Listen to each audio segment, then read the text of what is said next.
Yo, what is happening?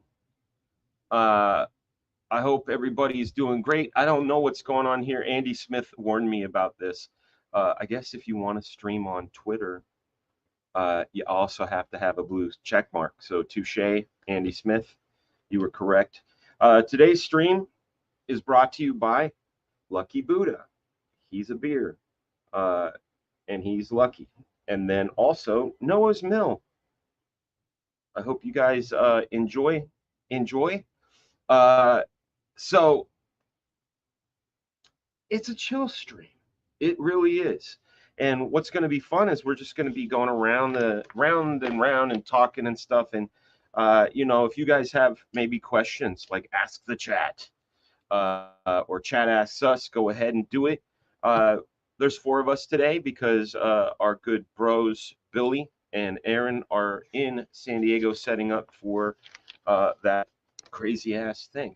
Let's say hello to the folks in the chat as we start aggregating people. Share this out. Let people know that we're doing this. You got legends here today. You got Art Bear, Graham Nolan, Andy Smith, and of course, I am humbled to be here myself and be here with you tonight.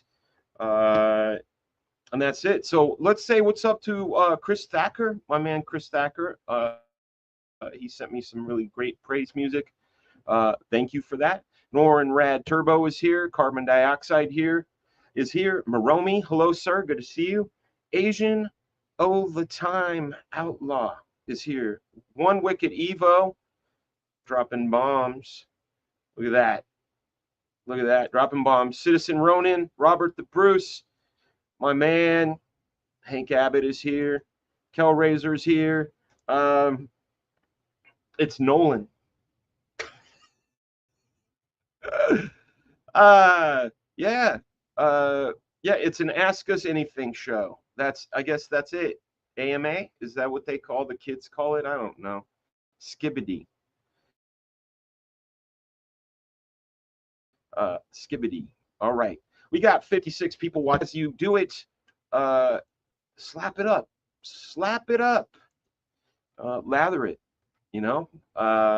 Let's speaking of lather.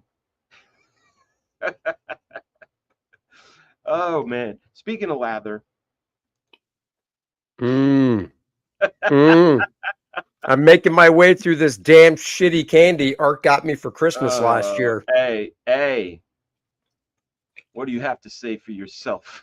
I can tolerate about 3 or 4 of these, and then I'm like, God, who eats this shit? Thanks, Art.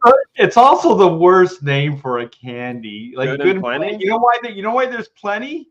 Because no one wants any of it. Exactly. Nah, man. Those are the licorice ones, right? Yeah. Yes. Yeah. I don't hate licorice. It's not my first choice. Hey, if we do the gift exchange again this year and I get Art, guess what he's getting back to his house? A pile of poop. Some poop. Nope, some good and plenty. Some unopened boxes of good and plenty coming your way, baby. You can't re-gift. Hey, you never know. Why not? Hey, I have to say you were saying for the chat to ask us questions, things like that. Sure. Well, I'm not going to be able to answer a lot of questions, so I'm going to have to say I'll have to get back to you. Okay. That seems like the thing to do with the Senate and all these hearings. I'll have to confer with the FBI. I'll have to confirm. I'll have to get back to you. Hey, Art, and by the way, bologna sandwiches are good. And guess what? I like cheese. And by the way, I'll have 2025. I cannot confirm or deny that I like the same. So I'll have to get back tomorrow with a full written report. Maybe. All right, you go. I'm gonna kick this off with the 2 questions, and the Eagle has landed, Mr. Graham Nolan. Hello. I fixed my internet problem. Interwebs. Daniel Russell. Did you hit it with a hammer? Yeah, that's it. That's what works. Works for me. Daniel Russell is asking the question of questions, and I'm hosting. So yes, let's ask these questions. Black Flag 2025. I hope not. I hope it's 2024. That's what I'm working towards. It's a lot of work, but we're doing it, and it feels really good. I even got a new art setup, not artist setup. Can I show it? See back over there? I don't know if what the hell's Graham, going what's going on? on with Graham? I don't know what's going on with it. Is that because he's going in and out that Art's sliding over like that? Yes, What the that's hell? really wacky. Hey, Hold on. Graham Graham, apparently hold jinxed on. himself by saying he fixed Hold his on. internet. Remove. Oh, I'll stop. Now we got Dan is frozen. Now Dan's What's frozen that happening? in the Haktua face. What Well, that the was heck weird. was that? Anyhow, I've got the cool board that Graham told me about that you put for your iPad. in. What's it called? Something I'm not able to read it from here, but it's Pro Board or Sketchboard Pro. There it is. That's it. Thank you. That was weird. It was like you were dancing in and out, man, like fishing and doing that. Maybe I haven't fixed my internet. Yeah, that was There's crazy. always there's always the hammer. Yeah. I'm gonna bring this one in. I'm gonna answer last because I know my man Audio Odyssey's in the house back there, so he's able. I was going to say you got your producer working for you. Yeah, I do. What was the moment you knew you had to do comics as a living? Like I know mine. I'm gonna go last. I'm really interested in hearing you guys. Andy. It was pretty much when I first picked up that first Captain America book, number 275 off the rack. I mean, I saw cartoons and stuff like we all did growing up, and not just superhero cartoons is what I'm talking about. Space Ghost, Spider-Man, the superheroes. And I saw the cartoons and I enjoyed them and I liked the draw, but it wasn't until I didn't have that burning desire seeing that to go, ooh, I want to draw animation. What was the number again? It was Captain America 275. 275. Here we go. Zach Beatty. It's actually gone up because of the stupid TV show stuff, because Baron Zemo came back or whatever. Forever it was like worthless. Now it's worth money. But it was that. It was just that book. And then once I started buying comics on a regular after that, I was like, man, I want to do this for a living. I love to draw.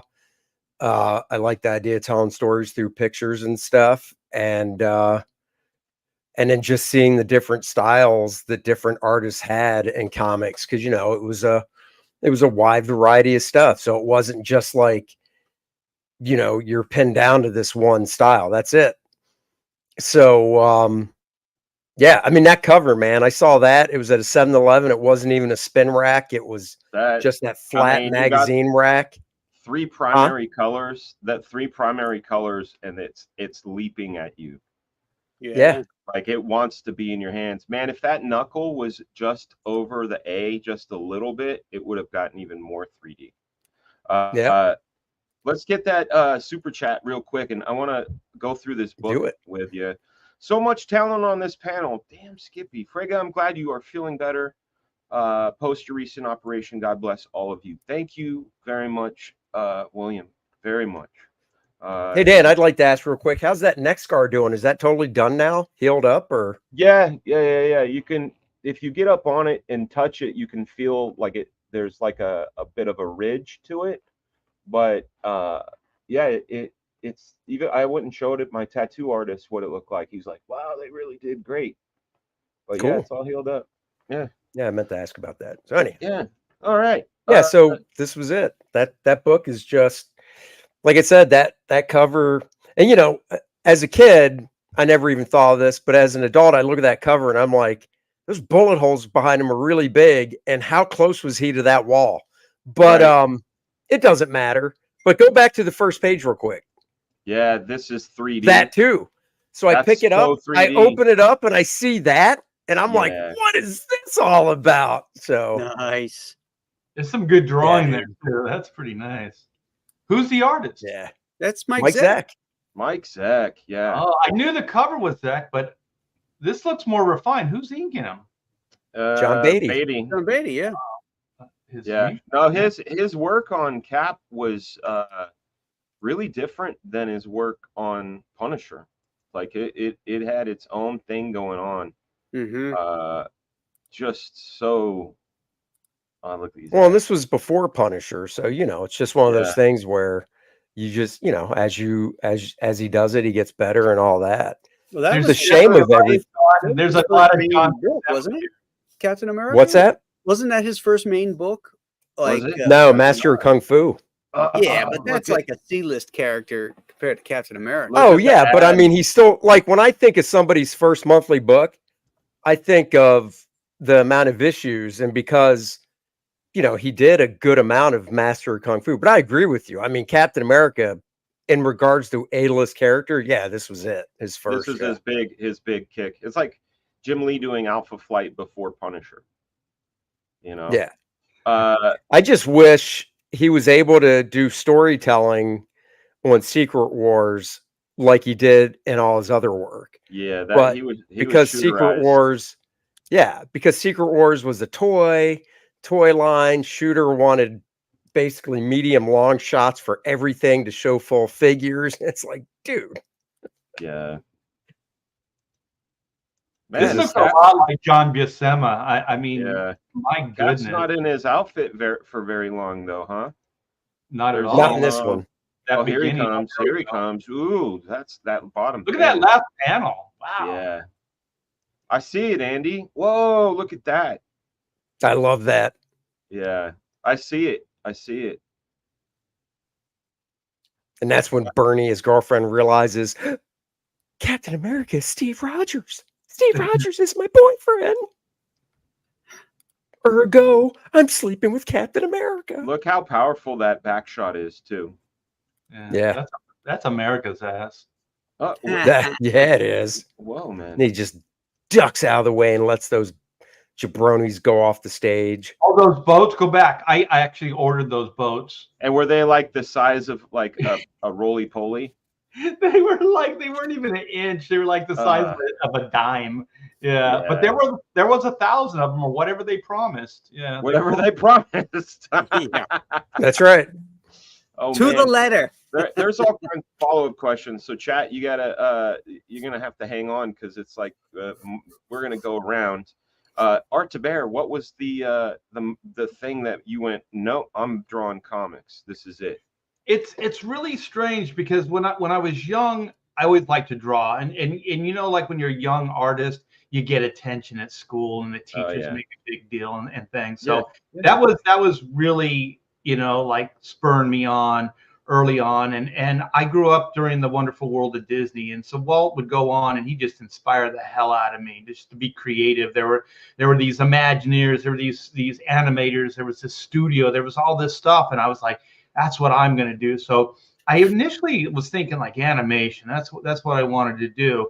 But then as I got older, I was like, it just didn't seem like it was ever like, how would you even start? Like I had no idea how to go about any of this stuff. We had no internet. We had no way to find that shit out back in the day. So I just and I grew up in Norwalk, which is a suburb of LA and LA County.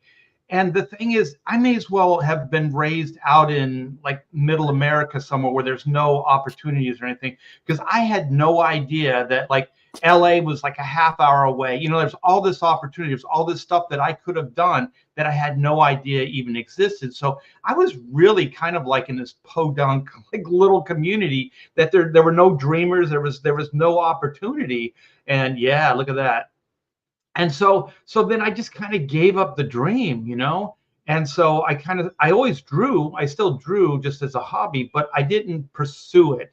And so probably around, like 8, I was sending stuff like portfolios to Disney and stuff and getting rejection letters. And I think I sent something to Marvel as well when I was young. But then I was just like, man, how's this going to happen? Kind of thing. It's so far out of reach. So then I just went on with life. And then when I started getting into music, my world grew bigger, right? Yeah. So when you're in a band, you have to go places to play, right? Yes. So we would go into Orange County, we would go into LA, we would drive all over the place, to play these shows. And so then all of a sudden you meet people, you see things, and your world gets bigger. So then, yeah, John says that's the key, is the color shirt. Yeah. How you doing, John? That's true. So anyway, long story short, I didn't really pursue it. I wasn't like, oh, I'm going to draw comics. That's going to be the thing I'm going to do. And so then a series of events happened, kind of tragic stuff, where I ended up spending like 3 years on and off in hospitals because of my back, because of my leg, my lungs. Just I was jacked up, right? And so a girlfriend of mine at the time started bringing, because I couldn't move. I was like just laying. Were you in a car accident or something? I was hit by a motorcycle, and then I had a collapsed lung, I had concussion, my teeth knocked out, my eyeball. I'm glad I still have it. It was like just no, it was ground off. Like, oh my gosh.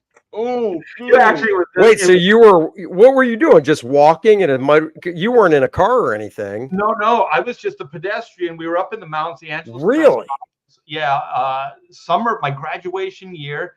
After I graduated, my girlfriend and I went up in the hills, and I was just on the side of the road. Motorcycle comes around. I kind of shifted.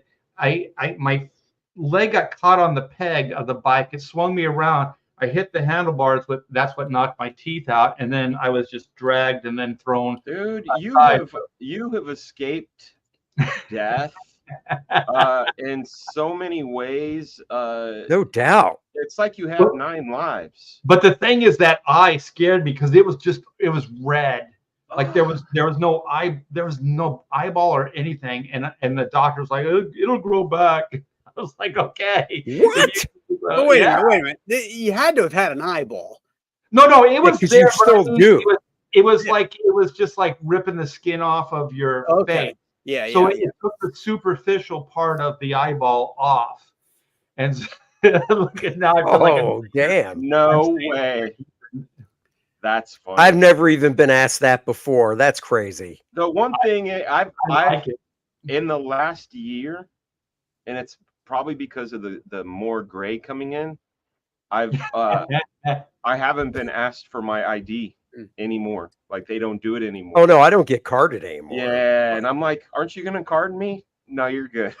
Well, when we were at Kennedy Space Center when we were on vacation last week, we go to the kiosk to buy our tickets, and I picked two adult tickets, and Julie goes, no, senior. And I'm like, what? What are you talking about?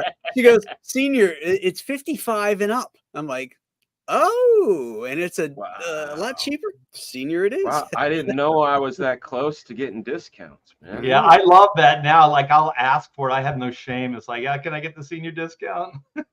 Yeah. And then the woman's like, it's a brothel. Are you seriously asking me that, sir? Yes. Hey, you know what? Money saved is is a dollar earned. So yeah. They start sending you to those in the 40s, to be honest. Yeah, they do. So you got in this accident. You were getting bionically repaired, and your girl was bringing you comics because you couldn't go anywhere. Yeah, she was bringing me comics and sketchbooks. She knew I like to draw, so I got all the PC stuff, like Pacific Comics, the Savage Sword magazines, like more of the adult stuff. And I have to say, it was the perfect thing for me at the time, because I was kind of like, superhero comics were like, when you're a kid or whatever, but this was like more mature, and I didn't know this stuff even existed. So it was great to have that stuff. And so then as soon as I mended, I went back business as usual. And then I was diagnosed with the scoliosis. So I had that back surgery a year later. So like on and off is like 3 years I was in and out. And so then my doctor told me, he's like, you're not going to be able to just have like a normal Joe job, which is all I ever thought I was going to have anyway. Just, using your back, just doing whatever to make a living. And so I started thinking outside the box. Also, it was really hard to play the drums. So I couldn't turn to, to shift around, to hit floor toms, stuff like that. So then I started really reconsidering things. And so I went to school, and then I met Brian Murray, and then my comic book career started after Our that. friend. So it was more just kind of like I was out on my own. It was more just like trying to take care of, business, just to try to stay afloat, just to try to stay alive. So, and I could pay the rent by drawing things I love to do.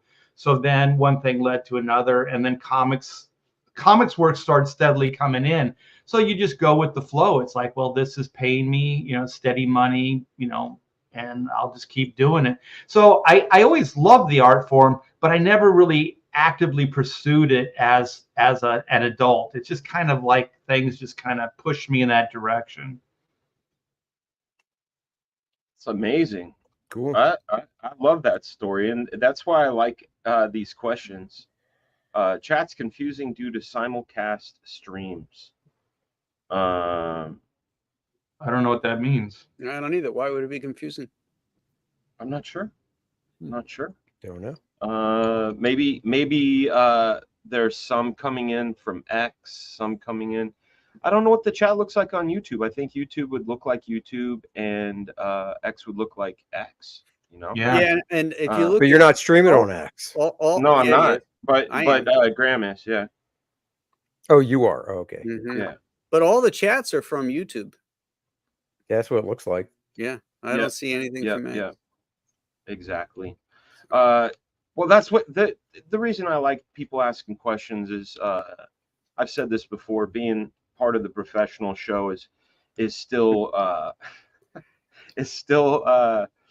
see, these, my brother is controlling the bringing these up, so I'm getting his like, yeah. My favorite thing about that is like the whole chat is drunk, not just the Art of Roy, but the whole chat is drunk as a collective. Yeah, he might not be wrong. Yeah, more than one of you are putting the stream out to your individual channels. Oh, that's why somebody asked, is Dan hosting or is Graham hosting? Because of the simulcast. We're gonna learn how.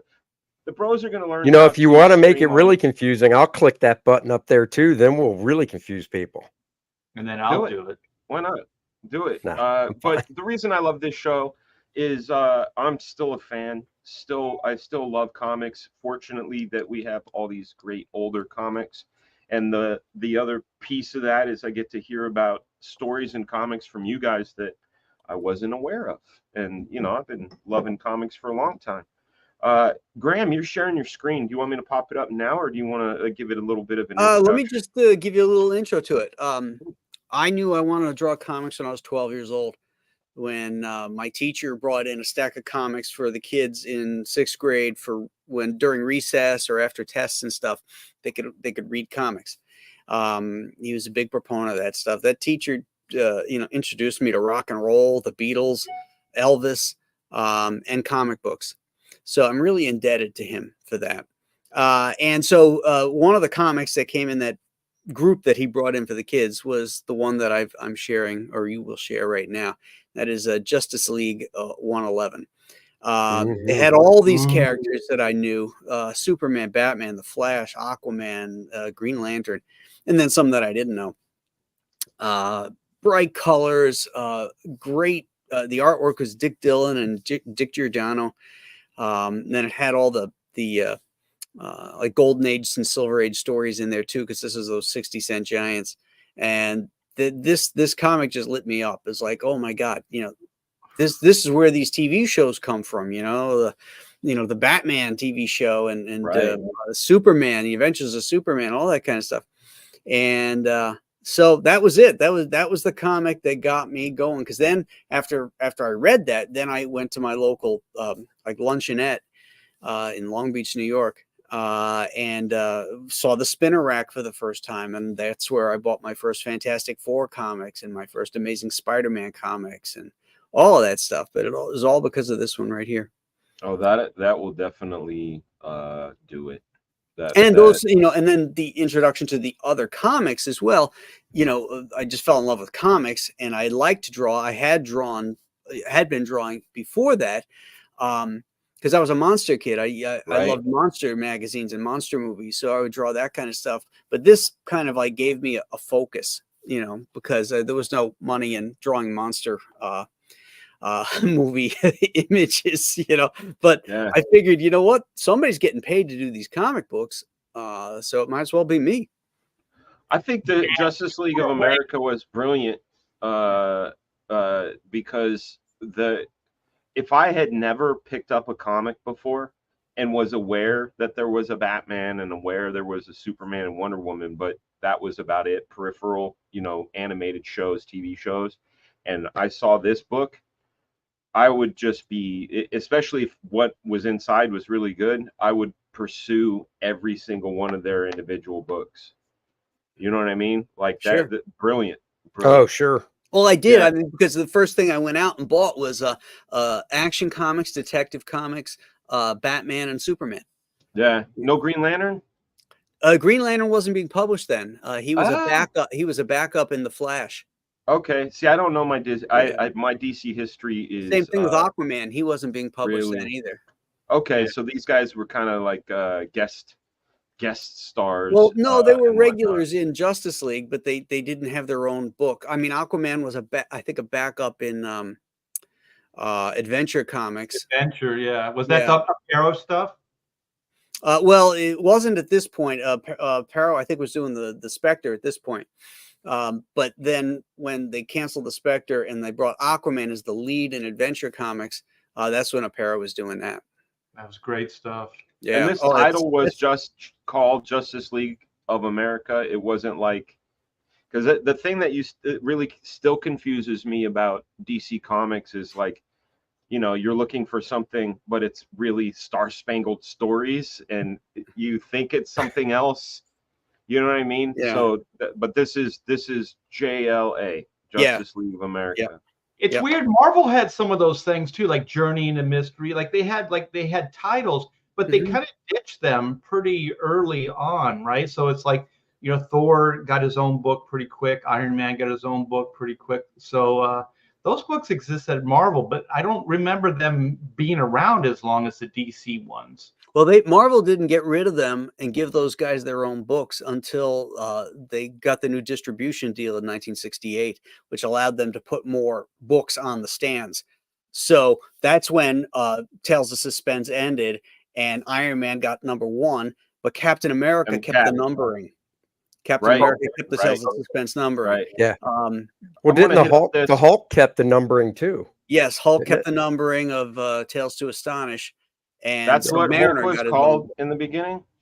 What's that? Yeah, because Hulk was. Well, Hulk had 1 through 6. Yeah, right. And then it was in Tales to Astonish. Right. And then after Tales to Astonish went, they canned it. They just kept the numbering. So what was it, 101 or something like that? I don't remember. Did they do that with Doctor Strange as well? Yes, Doctor Strange got a spin-off book. Right. Yeah. Hey, I want to handle this. He got this. a #1. He got Doctor Strange got a #1. I want to handle this comment. I have a lot of nerve pushing Black Flag. I'm tired of these artists stringing us along for years with nothing but empty promises and platitudes. Black Flag is there with death, scam. Tobias, I'm looking forward to proving you wrong. If you would like to go and read the updates on the campaign or back the book and get them in your email box, you would understand what was happening and what was going on. So I really appreciate your comment. And I really, really look forward to getting it in your hands. Thank you. All right. Carrying on. Real quick, I want to say, I think this issue of Justice League, because there were a few in the early 100s that Dick Giordano inked over Dick Dillon that I was just like, wow. Who's Dick Dillon? I mean, the penciler. Yeah, he did a lot of Justice League stuff. See, there you go. This is why I love our show. Dick Dillon did Justice League for years, for decades. Dick Dillon was the Justice League. You know what? I never heard of somebody called Nick Cardy until we did this show. I know. So here's something else then for you, Dan. Dick Dillon. So the reason George Perez basically took over Justice League is because Dick Dillon passed away. Really? Yep. Oh. If Dick Dillon didn't pass away, I don't think George would have taken it over or they would have offered Who it to knows? him. They would have put George Like on Grant something. said, Dick Dillon started Justice League in when it was around Was it around the issue 60s or 70s or before Yeah, I was that? going to say somewhere around is there this because Mike him? Is Sekowsky this was him? doing it. Is this him on the cover? No, Oh. that's Giordano, I think. Oh, okay. Um, Yeah, I want to thank the JDC for the super chat. He says bought JLA 111 off the Racket Magic Market. That sounds like a cool place. And this came in earlier. Change it to the Gen X discount. That's what they should call it. I like that. No more senior discount. It's Gen X discount. That's right. Damn Graham's it. like, but I'm not Gen X. Yeah, you are. You are. Doesn't it start in 60 or does it start in 63? I thought we were Gen X boomers. starts at 65 because Oh, so you are boomers. So I'm Andy boomer. and I- Yeah, boomer goes to and- 64. My wife is the So- last boomer. So Andy, Billy, and I are maybe Aaron, no. No, Aaron's not. Aaron's a boomer. Yeah. Hey, let me Nice. just address Fritzy Schnitzel in the chat there. Why are Dan and Graham both streaming us? To increase the audience. Yeah. So we have crossover audience, but we also have different audiences. So this way it allows my audience to come over here and see it too, and it helps Dan's channel and vice versa. Yeah, That's it's- right. It's Yeah, I clicked that button too. Yeah. So we got some exposure tonight. there it goes. I'm gonna have to learn how to get it on X. But Andy already told me I gotta buy the blue check. Yes, Well, you I do. want to say something real quick. That cover, there's one thing. It's doing a disservice to that poor Barry Allen. That flash, like it's a red The background, red on red. and I'm like, what the heck? Every time I just glance at it, I'm like, there's a slot missing. You know what? He's moving so fast, he's invisible. You know what I'm saying? You can't see me. Oh, you mean the headshot underneath Batman? Yeah, the little headshot on the side. Yeah, it blends Yeah. with the background. I want to buy this book, and guess what, Andy? Not on the hard drive. I know. No, I didn't think it. I didn't think it was. I own it, so it doesn't. Yeah, no, but that I love it because there's like a big giant, like, fill in that void. Here's some super chat money for Frega. Thank you. That helps pay for StreamYard, which is not cheap. I also backed. There's a new camera, you guys, coming out from Logitech. And Really? it was I think it was an Indiegogo or a Kickstarter, one of the two. But it's made for artists and makers. So it basically has a base and goes over and looks upright instead of all this, jerry rigging, trying to make other stuff work. This thing is. You should send us a link to it. I will. But I want to ask all right. Graham something, since Graham was around then. Is like the Justice League Justice Society crossovers, where you like Right. I remember as a kid, man, I was geeking out. And there's that one where the Spectre, the two Earths are gonna collide, and the Spectre gets between them, like he's gonna be some kind of like mattress padding between the two Earths. Do you remember that? I think it killed him, right? It killed was it the Earth One or whatever Spectre? Yeah, I remember that. Yeah, I shed a tear. I like those crossovers. I've got the trade paperbacks of them. That's what was cool about them was that that you had no idea that there was this silver age of comics, and and then you got exposed to, like, the first Detective Comics I bought introduced me to Plastic Man by Jack Cole. It was so cool to see that, and then they would have like Golden Age stories too of Batman, and I love those, to see the differences in the style of drawing and the style of storytelling too. Because the idea was that these are the older versions of like Superman and Batman, right? Right. So they exist in the continuity, but just on a different planet, right? So it's not even necessarily like it's a different timeline; it's a different universe. Yes. And I don't know, like everybody overthinks comics these days. I still think that's a genius idea. This upsets me. Yeah. It's Earth A or Earth A. Earth 1. Earth 1 is like Earth our 1. modern day guys. Earth 2 was the Silver Age guys. Right. And Earth C was the Fawcett characters. So the Captain Marvel and Bullet Man and all those other Fawcett characters existed on Earth C. I stand by that. I think that worked. I think it could still work in a contemporary way. I think Captain Marvel or Shazam does not work in the DC universe. I like the tone of the Fawcett stuff. Like some of that stuff just works way better the way it was originally designed for. Yeah. I think trying to make one coherent DC universe doesn't really work. And at the time I applauded the Crisis because I think I was naive, like, oh yeah, this could take care of a lot of continuity problems and stuff like that. But looking back, I think it's just kind of a failed exercise. Yeah, when Superman becomes public domain in 2034, I think it's 2034. Wait, is it 34 or 38? How many years is it? No, 100 or 90? It's 34 or 35. It's not 38. So it's not 100 years no, then? it's not 100 years, no. Okay. Because Mickey Mouse just came available, and that was 28. So right. 95 years, something like that. At any rate, I would love to do a Superman of that universe that is the only super person on the planet. Yeah, that's what makes him interesting. Yes. He's the only super person. That's what I loved about the TV show, The Adventures of Superman, is that there was only one Superman, and everybody knew him.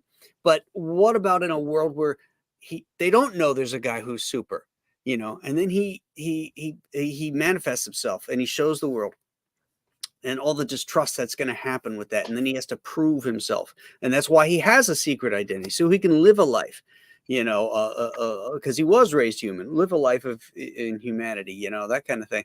That would be so much fun to tackle. And of course, he can't fly. I was just about to say, remember, you can't make him fly. No, he can't have his red boots. He's got to have, the stirrup boots. Or you design something different for his feet, But yeah, I think that would be. Oh, he couldn't work for the Daily Planet either. He has to work for the Daily Star. But there'd be some fun stuff to do with that. Yeah, I think some of those, like Batman for me was always like one of those characters. I like him in just Batman stories. Like I just want to see. I don't want the DC universe, because for me, like putting him in the DC universe also kind of cheapens him, because then you have to artificially make him bigger and badder than he is. You know what I mean? That is absolutely true. Yeah, he's next to Superman. He's next to Green Lantern. He's next to all these guys that can easily beat him, no problem.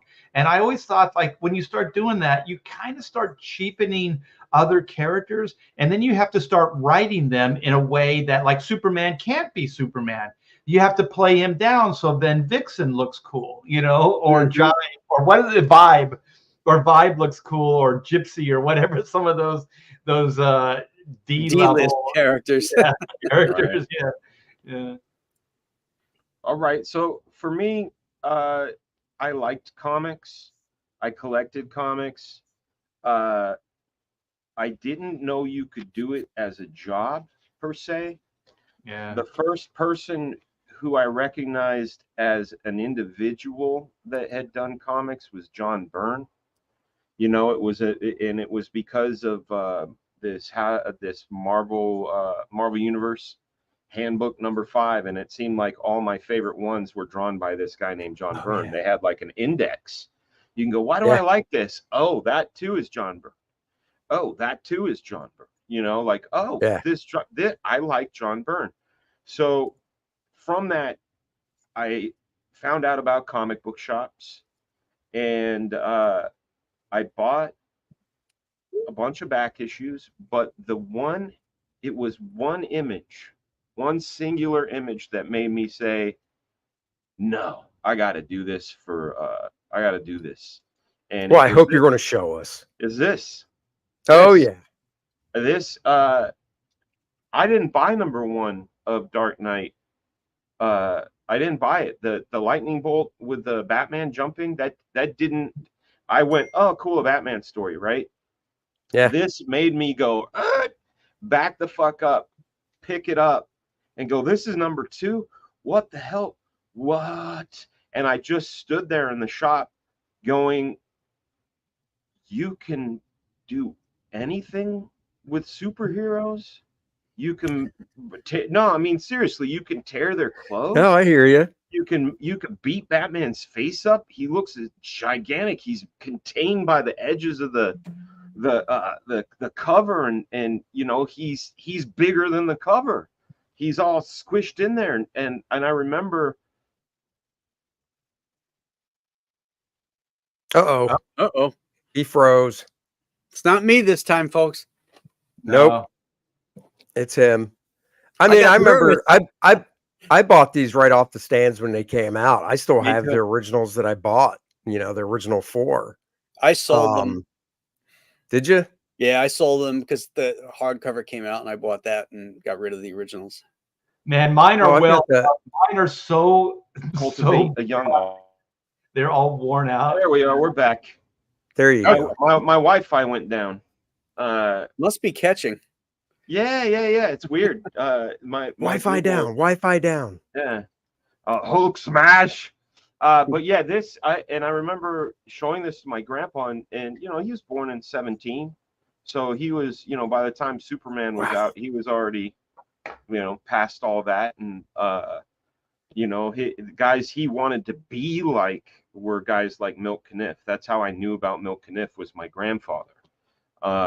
So when I showed him this, and I'm used, like Graham, like you said, you're used to this sort of idea of what Batman is.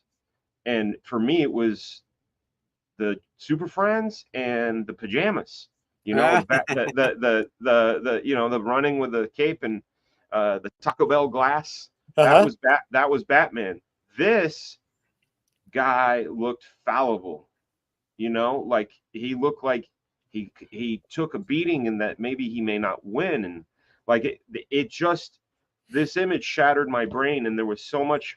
I couldn't describe it at the time. I'm only describing it in terms now that I can as an adult, but my 12-year-old brain was like, I didn't understand what it was, but this was everything, you know, like just the attitude of it. And I didn't even have to crack the story and read it. I flipped through it and was like, I like the way this looks. Do you have number 1? I had to buy a second print or third print or something. But wow. I literally had, like, this was it. This was it for me. I'm going to be right back, because I too need to reset my router, because now my Google's going down. So, well, give us the next question and we'll start talking. Yeah, no, my brother's running it. So let me see. I can find one. Let's see. Because they started asking early on. Somebody asked about an eggplant. I hate it. Yeah. Eggplant's Yeah. It depends on how you cook it, man. Like, my wife could cook a shoe and make it delicious. So, you know, it just depends. I know there was a question about, when did you decide from being an illustrator and change gears from someone who wanted to draw pictures to someone who wanted to draw sequentially? What made I never wanted to be an illustrator. I always want to well, you guys carry on. Storytelling. I'll be right back. All right. Yeah, no, it never even crossed my mind. Actually, when I was at the Kubert school and we would have to do assignments that dealt with, like, you know, doing a cover or something, I never really liked them. Mm-hmm. I like doing covers, but I rather draw paneled pages than a cover or a splash page. And I think one of the reasons when I do covers, I try to make them, you know, reflect the story in some way, like they used to, is because I was like, okay, I can make this story oriented, not just a big splashy pinup or something. Because the story or the idea is what you were conveying on the cover, and that used to be the old mindset, that's how you're going to suck Right. people in Right. with a story idea. So I still think even illustrators, the best illustrators are the ones that can convey Sure. a story, even though it's like Oh, yeah. one place, like a Frank Frazetta or something like that. Mhm. You know, so I still think it, even though they seem seemingly different, I think like doing cover illustration stuff like that, whether it's a comic book or a novel. I don't know if they still do any kind of, you know, covers or even like movie posters. The best ones usually have some kind of story element, and if the artist is able to convey that in the best and the most eye-catching way, Yeah. and so I think they are kind of related. Um, you They know, and are. They just have less real estate to work in because they can't do it sequentially. They have to get story Right. elements into it. And it's the materials they use too, you know, which is different, you know, than pen and ink and right. printed color. Which is, those are great skills. And, you know, I always said, like, maybe in my retirement, I'd start painting more, so that I could just, you know, focus on different things that isn't, you know, storytelling related. But I like doing covers. I love, you know, I constantly think when I do a cover, well, how would Gil Kane, Nick Cardy, or Joe Kubert handle this cover? You know, if Right. I had elements of story I wanted to put into it, because those two guys, Yeah. those three guys, you know, managed to steal a lot of money out of my wallet just on the covers. You know, and then I'd look in the book and I'd be like, oh man, this sucks inside. I hated books like that where you get it and you're like, oh, look at this cover, and you open it up and it's like some, you know, C-list artist in there, and you're like, with a bad inker, you know, and you're like, oh, Yeah. no. Some of the big betrayals for me as a kid was like if you had this nice painted cover, right, and you're kind of sucked into it, you sucked in by it, and then you open the book and then it's pen and ink, and you're just like, I thought it was going to be like this, you know. It's all I gonna remember be- when Charlton used to publish The Phantom, and you know their distribution was kind of shaky, so you wouldn't see Right. it every month. But you know, at one point, I think it was George Wildman, might have been doing the drawings or something. I forget who it was, and he'd do these covers, you know, and yeah, it looked like The Phantom, but they were boring looking. And then one month it comes out, and there's this painted cover by a guy named Don Newton. Yeah. And then I open up the inside. Then there's this moody, noirish black and white drawings, still on the shitty Charlton paper, but these great drawings by Don Newton. And I'm like, oh my God, this is cool. This is the Phantom. This is, you know, I could see this guy doing Batman. And then all of a sudden, you know, boom, he goes to DC and does Batman. yeah. Hey, do you guys remember it was like it was a Marvel book, and I think John Buscema did it, and it was a magazine size, and it was like some kind of elf world or something, like they were Weird World. Weird World, and it was painted. Mhm. Was that painted by John Buscema, or did somebody paint over John's pencil? Because the whole interior was like that, wasn't it? Yeah, Or it was like blue line painting. blue light In fact, I painting. think Aaron owns a page from Yeah, that. I'm trying to remember who did it though. Was it Marie Severin? Did she No. do it? Because that blew my mind. I mean, I didn't Yeah. particularly care for the subject matter, but the drawing was so great, and Yeah. then just the production and the coloring. I was like, I'd never seen a comic like that before. And that's that looks like illustration to me, like that book. You know, Right. just the production values and everything. It was definitely higher up, I guess, on the production level as a normal comic would be. I'm trying to remember. So it was Weird World. That was the I'm trying to remember who colored that then, because he didn't do the whole series. I think somebody else took over.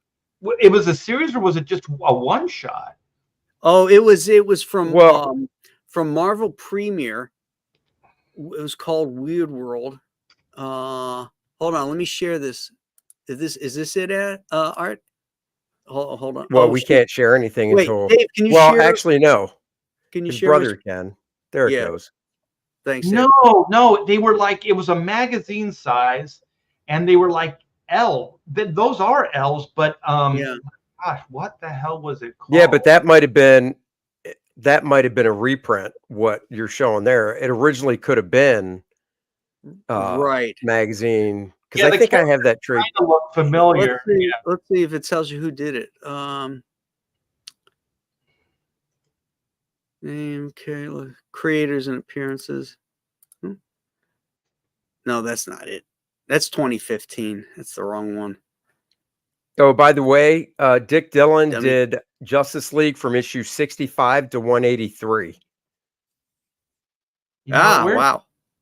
where's Aaron when you need him? He would know this. I think I Like I have said, the trade. I Let me think Aaron look. has a piece of original art from it. I think you're right. Yeah, I don't see it under Weird World. I'm going to type in John Buscema. No, it's not ElfQuest. No. It was around that time, though. Yeah. It says it was Steve Olaf. And Yeah. Art, does this look familiar? That sounds about right. Does that look familiar? We'll show the characters. That's somewhat, but I think they are the same elf character, like the sexy little girl. There it is. Yeah. Yeah. It is. It's Buscema. It's Buscema, inked by Marie Severin and colored by Steve Olaf. Okay, all right, there you go. But it is Marie blue Severin line. inked it. Yeah, that's what it says. Oh, really? No. Yeah. Really? Yes. I don't believe you. Well, too bad. I can show you the credit page. I wish I could share. Yeah, it's called Weird World. Oh, I just had the image. I can't. And look at the proportion. You can tell it was a magazine because look at the dead space at the bottom. Yeah. That's not comic book proportion like the reprint. Right. Because it's reprinted in this trade. You know, when they do stuff like that, I think it's that empty space is kind of whack. But if you were to put like hire an artist to do something thematic down there, Right. you know, it could be fun. Or have look, you've got the original art. You flip it, they run. Right. Yeah, that's it. That's it for sure, Andy. Yeah. Because I then go get it, Art. Nice and cheap. I have the original somewhere around here. I never got rid of it. I think it was like square bound. I think either that or it was magazine, but it was oversized. It was bigger because I got it off. Yeah.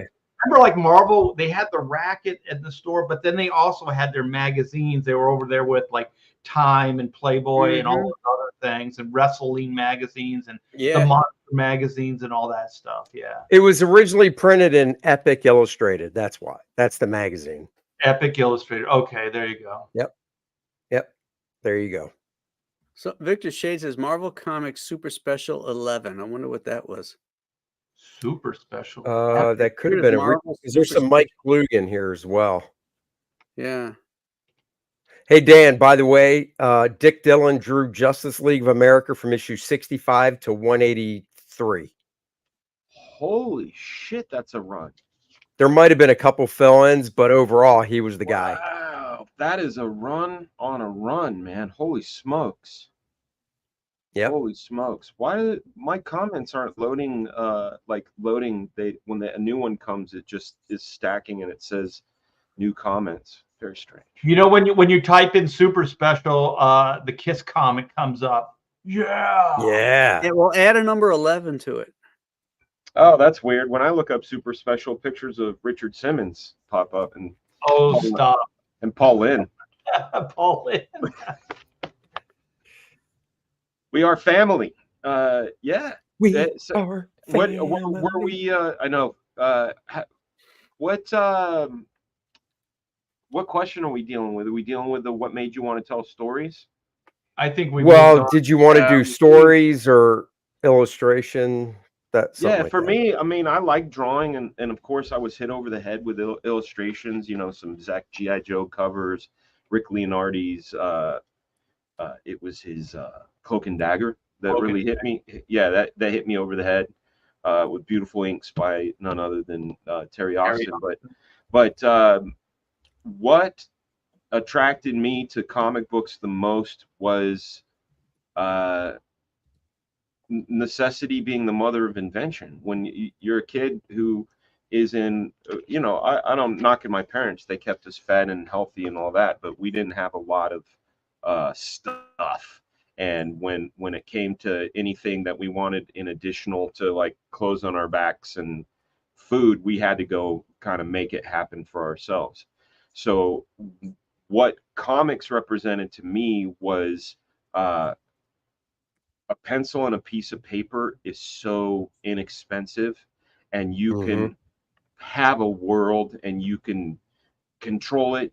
You know what I'm saying? It's like people that love their Legos and build these Lego sets. Well, if you can't afford a Lego set or didn't have it or didn't have all the GI Joes you'd want, you would draw scenarios. Like that's what my buddies and I did. We would draw Star Wars scenarios and GI Joe scenarios, just because we didn't have the toys, but we made the scenarios on paper, and it was cheap.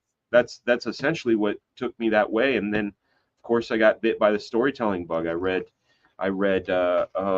Manara all day. Yeah, I'll bet you did. Yeah, Manara all day. To that super chat. What about you guys, Manara or Serpieri? I like Manara. I like Milo. Yeah. Okay. Yeah. Hey, share my screen, because this is where yes. Going backwards. This is that Marvel Super Special number 11 that somebody had in the chat had said. So this was the first appearance of that looks like Elf Quest. The Weird World. And I just posted in the private chat a link for the interiors. This is really painted. This is on the interiors. It's John Buscema, Rudy Nebres, and then I can't remember the painter's name, but I mean it is really heavy compared to like the Steve Olaf stuff. I think that's got to be the one that I remember. That's what you're thinking of, I think, Art, because I've never even seen this stuff before either. This stuff, I'm looking at the link you popped in there. That's Buscema, huh? Yep. Wow. Nebres, and then Peter something is the. Oh, dude, painter. I love. There was Peter Ledger. When I was a kid, there was a book. You guys might remember. It was called Pilgrim's Progress. You remember that at all? No. Yeah. Man, anyway, it was great, but it was before I ever read Lord of the Rings. And what I liked the most about it was the idea of that they had a map. So when you were when you're reading it and you go, oh, he's traveling southeast, like it. So here's the book Graham brought up, and Andy was so kind to send the link to. Warriors of the Shadow Realm, $1.50. A Marvel Weird World super special in the fantasy tradition of Tolkien. So mind-boggling 3-page color fold-out. Look at that Buscema, man. I'm sure at the time, when you're used to seeing flat color, this must have looked magical. It blew me away, man. Yeah, it blew me away. Yeah, and then of course you get this map, and then we get in here. So conceived, written by Doug Munch. How do you say his name? Mensch, isn't it? Mensch. Okay. Designed. Mensch. Oh, he's a Mensch. Yeah, we both did it. You owe me a soda pop. Okay, so drawn by Big JB John Buscema and inked by none other than Rudy Nebres. And Peter Ledger did the painting on it. John Costanza, that's a familiar name. Additional calligraphy by Herb Cooper and Tom the Man Orzechowski, one of the greatest letterers. Look at that. Holy smokes, man. Yeah, that's three-dimensional. Yeah. Hey, Dan, instead of unless you like clicking the arrow at the bottom, if you click the X at the top right-hand corner, and then click all pages, you can just scroll. All pages. Booyah. Click that, and now you can just scroll. Thank you. It's a little bigger. There you go. The weird thing about this, when I got this thing, I was like, yeah, this is fantastic. But I like the subject matter. I was like, these are little elf people. Yeah, I'm the same with you. I never liked that subject matter. As gorgeous as JB's work is, it's like I don't like this shit. I never liked Lord of the Rings. Oh, ouch. Yeah, I'm with you, Graham. I was never a big Lord of the Rings guy. I saw the movies, but I saw them once, and I was like, I'm good. I went back to the Bakshi Tolkien stuff. That's I wasn't a reader of Lord of the Rings or The Hobbit, but I watched the Bakshi films, which you know, the song Frodo with the 9 fingers, like it creeped me the fuck out. But I liked this sort of idea of other worlds, you know, Yeah, discovering same. other worlds and stuff. I didn't like those Guys, nasty hairy feet, those big fat hairy feet. I know, dude. I So want to gross. thank everybody right now. We have a combined total of 420 people watching. So if you can do us a Nice. favor and put this out to your homies on whatever you're on, let them know that you're enjoying our conversations. You're dealing with some comic book royalty legends combined here. Just Art to Bear alone is 200 years. I mean, you know what I'm saying? No, it's a beautiful thing, and I think we live in a wonderful day and age. This is the kind of thing I would dream about as a kid, just hanging out with other like-minded folks talking comics. And you guys are top notch. Pleasure to call you my bros. And that's why we have the professionals today. We're missing 2 of our bros. They're out doing the Lord's work in San Diego. Billy Tucci has his special San Diego Comic-Con edition with the Tick. Aaron Lopresti's out there as well, and you can find him at his regular spot if you're used to seeing him. If not, just look for Art Adams and Adam Hughes. You're going to find him right there. And they're out there having a good time and spreading the good word of comics and getting everybody excited like we are. Speaking of excited, this is just lush. Now, here's the thing. I don't know if these were. I think these were colored. I think these were colored on their original black and white art. I don't think these were blue line. So you think Rudy painted over the color work? Rudy didn't paint them. Rudy didn't paint them. No, Rudy inked over the painted work is what I'm trying to say. No, I think it was painted over the inked work. Yeah, because see this dude's foot where he's jumping. Did I pass it? Yeah. Yeah, where he's jumping. Look at how the color overlaps right there. Yeah, it fades. Yeah, they do that digitally now, but yeah, you're right. And there's such a nice synergy of this watercolor as well, because these are ink lines, but these, unless it's like a hard yellow wash over them, they look like they're done in green. I don't know. Yeah, I don't know the process, but this is beautiful stuff. I like the idea of, like, you know, it's just a smidge off. Like, this is a fish. It's probably delicious, but I've never seen one like it. Look at that. Oh, yeah.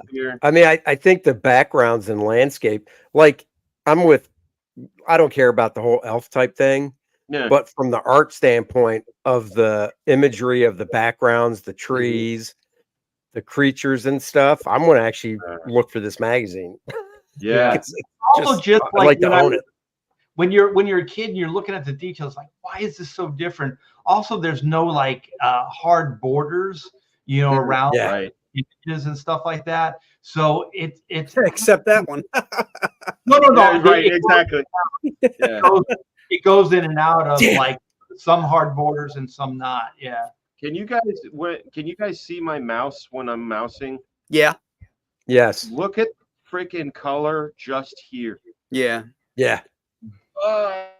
It's so incredible. Yeah. Yeah, I know what you're saying, Art. Like, you know, when we're kids, I brought it up earlier, when we're kids and we witness this stuff for the first time, we just know it hit us. We don't know why. As an adult now, you know, obviously we go, oh, it's this and this and this and this and this. But it's alchemy, man. It's fucking magic. These guys are, you know, slamming these elements together and just blowing us away. Andy, you're right. It is inked over the line because that border, you can see it where, like, that sun or whatever it is. Yeah. You can see the airbrush. You can see it colored over. Yeah. So I don't think I think the colorist was probably dictating quite a bit of the style here. What year was this? Somebody was asking if it was the 80s. It's before that. Or maybe let's go back and see the indicia. 79, I think. 79. Good job, Grant, man. Oh, close enough. That's the year Grant graduated high school. Nope, 80. Did Oh, you you're really an 80. wait? Did you really graduate in '80? I did. You're giving me context now because that's the year I went into 7th grade. You know, or not 7th grade, 2nd grade. I was Oh. 7. Yeah. Well, I So- graduated the year this came out then. So this is 79. Yeah. So Joe we are Cruz here. classy. Marcus is here. Yeah. We are classy. We are Marcus is- What's up, fine. We're the Marcus? class of 79. Yeah. That was our slogan. You guys should get Greg Hildebrandt on. You know, it's funny you say that because that one image I was circling, that, as the kids would say, I hate this phrase too. It's giving Hildebrandt vibes. Yeah. This one right here. Yeah. Well, then if you Gorgeous. want to go back further, you just go, well, it's Maxville Parish. You know, like you Yeah, can there you go. you Right. can always find Look at somebody. that. But Greg Dude, Hildebrandt's in the hospital right now. Is he Yeah. really? Yeah, he's hoping very, it's- very, very, very sick. Prayers up for Oof. him. Holy smokes! You guys know what's Yeah. going on? I don't. He just posts images of him like in the hospital, and he's got all these wires and tubes hooked up to him. So yeah, prayers. He's Really? he's usually at that New Jersey con, Right. and he wasn't there because he's in the hospital. So, and then somebody came up to me and told me he's not doing well. Did you have him as an instructor, Andy? No, Oh, okay. no, he wasn't. I had there. him. I had him for a painting. Wow, lucky. Yeah. I had Rowena Morel for painting. Oh, okay. I had Yeah, this is completely. Barbara Go ahead. Minimum, Barb Minimum, and Barb Littlefield. Those were my high school art teachers, and they did not. They liked me, but they didn't like me. If that makes sense. Because you drew comics. That's correct. Yeah, that makes sense. Yeah. I'm going with Vess. Yep. And Yeah. no knock on Bolton. I love Bolton. But I'm going with Vess on that one. Thank you for Same. the super chat. Yeah. Coming back into good vibes. Look at that little elf dude. He's so, you feel like you could reach in and grab him. It's so three-dimensional, and especially for 79. How many other books were coming out like this, other than like cover stuff like heavy metal? How many other things look like this? Yeah. Yeah. And you know what? Well, there's 3 issues of it because it Yeah, goes up there's to issue 3. 13. And Oh, these originals have to have like they're painted, right? These originals are fully painted Mhm. pages. and I wonder what. See, look at that painting right there on this tree. Unless he's going over with a yellow that's turning the black green, this looks like somebody came in with green, like, Rudy did the green. You know what I mean? Yeah, it looks like an opaque, a gouache or something was put over Yeah. there. Yeah. Yeah, or it could be a transparent sort of greenish yellow over the black, which is turning it green. Interesting. Look at the composition on this. Cha cha. Boom, boom. Same with this. It's just doom, doom. And Hey, just Dan, real quick. Yeah. Share my screen because I think I found the answer to why it has that greenish look. Do it. This is from another issue, Oh, and I don't think they converted this to color. I bet Rudy was inking it with green ink. really? whoa, interesting. Well, think about it, because if it was black ink and then the guy who's painting it does, watercolor, gouache, whatever, the black might still overpower it. But if he inks it like this, if this is the actual ink color he used, and then you paint over it, it's almost like when Jack Davis would do his own painting color. He always inked with sepia, Sepia, not right? black. Right. Because it. So if you lays the color over form top down. of this, depending on what the color, a lot of the line work could get wiped away. Can you zoom in a little on that? Yeah.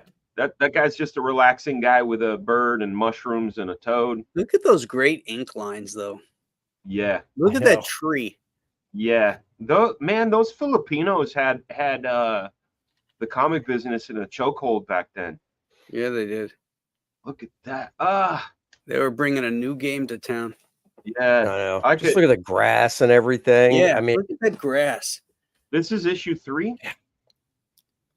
This is This is issue 13. Dude, I need this whole freaking run. Is it just So me, good. or is there some wash in there? There is like a gray There is. gray Because tone. look at the Yeah. armpit, his armpit versus the ink on his arm, and look at the black on it under his legs is really, really dark. Whereas some of the green on the hat is So I think it's just like with an ink wash with black ink. He's just watering down in certain areas because right. since I can see the screen better, since it's right here, it's all green. Yeah. None of it's black. Really? oh, Like so that that's kneecap. black. His right kneecap at the very top. No, right it's all where the green. chest- Everything is green? green. The darkest area on here is green. 'cause Wow. it looks. Yeah, it looks. So I bet he's just watering it down in specific areas for the lighter line. Yeah. That's a Somebody lot of somewhere- communication between him and the painter, though. I mean, Yeah. that's a lot of Exactly. communication. Somebody somewhere came up with that method and said, this is how we're doing it. Marcus Kilgrew, thank you for sharing Oodles of Doodles and other stuff. RT Bear's book, which is on Indiegogo. Yeah. Of course, you can get it. It's a new version. I'm taking this from you, Art. It's a new version. The older version, if you want to get it, is on eBay. You're going to pay over $100 for it, though. This one, especially when it hits those the goals on there, you're getting extra new stuff that hasn't been seen before. You're getting the new premiere version of Oodles of Doodles, and you heard that from Couch Doodles. Yes, a lot of doodling going on here. Yeah, it's 60 pages, you guys. I've been talking with my wife. We're looking into numbers, and we may be adding some new pages as stretch goals very, very soon. So stay tuned for that. Yes. Glitch says I'm gonna new I'm gonna try and find. I'm gonna try and find this page in the book now. Is it? Wait, the one you sent me, is that everything or just issue 1? No, that's just one. What? So just go to the top and do the drop down and do issue 12 and then issue 13. Well, I've never been to Zip Comic before. This is my new happy place. Oh, dude, it's better than Read because there's no pop-up ads. The Read Comics online, man, that drives me crazy. Oh. Those pop-ups. Yeah, and it takes you to another tab. Yeah. Yeah, no, Exactly. this site doesn't have that. But Dan, go back to 11 because at the very end of that one, it has some of John's sketches and stuff. And there's this 11. like, yeah, Take it to there's 11. like this, Yeah. there's like this executioner dude that's cartoony. It's awesome. It's near the end. Oh, hey, hold on. I love this one. It's very colorful. Here, Let's I'll let see. you. Yeah. Present. So did Yankee Frankie grow up in California? Because isn't Cal Worthington, wasn't it Go See Cal? That's a California. No, that's Pussy Cow, by the way. I don't know what you're calling it. Go See Cow. It's Pussy Cow. No, he was a used car salesman, right? I know. If you want a car or truck, go see Cal. Go See Cal. Oh my God. If you're feeling out of luck, go see Cal. And they go, it's Cal Worthington and his dog Spot. And he'd be wrestling a grizzly bear. Or fighting a Or tiger. he'd be riding through the parking lot on a yak or something. Yes. You Yeah. gotta love local car commercials. Oh, they're so good. Keys. We That's had hilarious. Cal, On Van no, Nuys. wasn't there? There was like Cal Stereo. There was Cal, all kinds of different outlets. There was Crazy Cal Gideon. And then Frederated.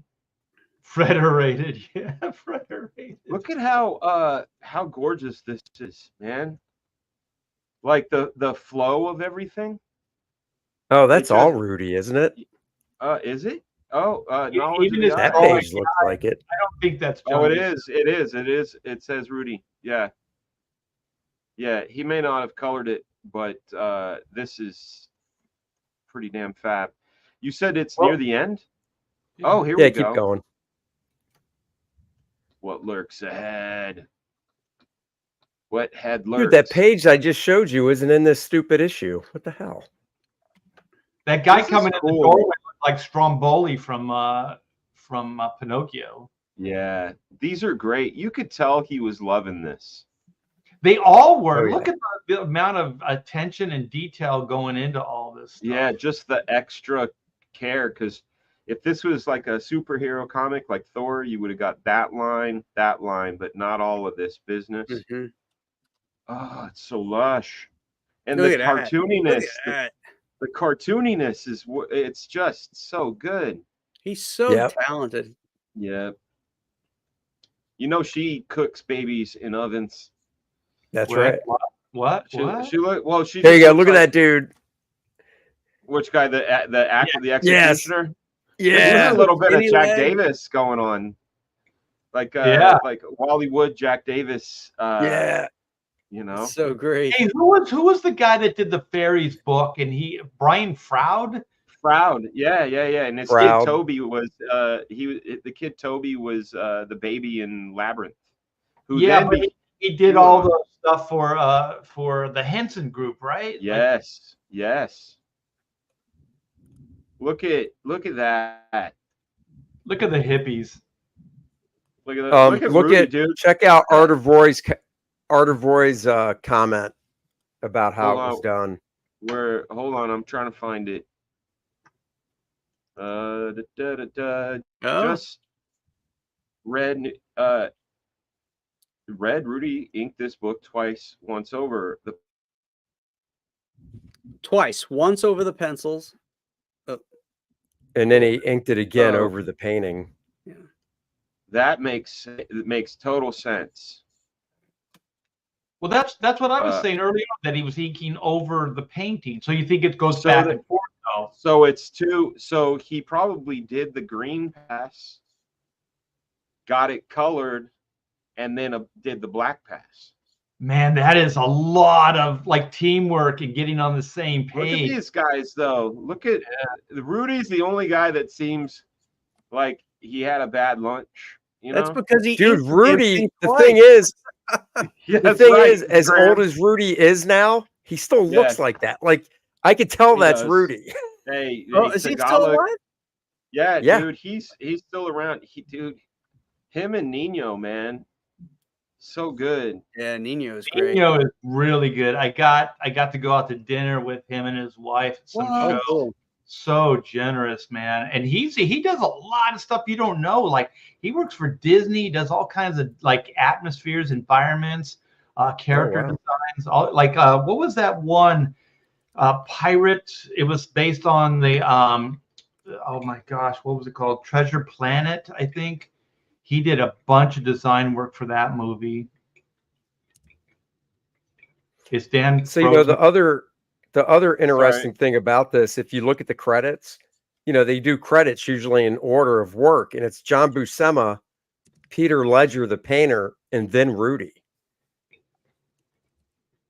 So, Well, Peter did. They all did like a ton of work on this book, man.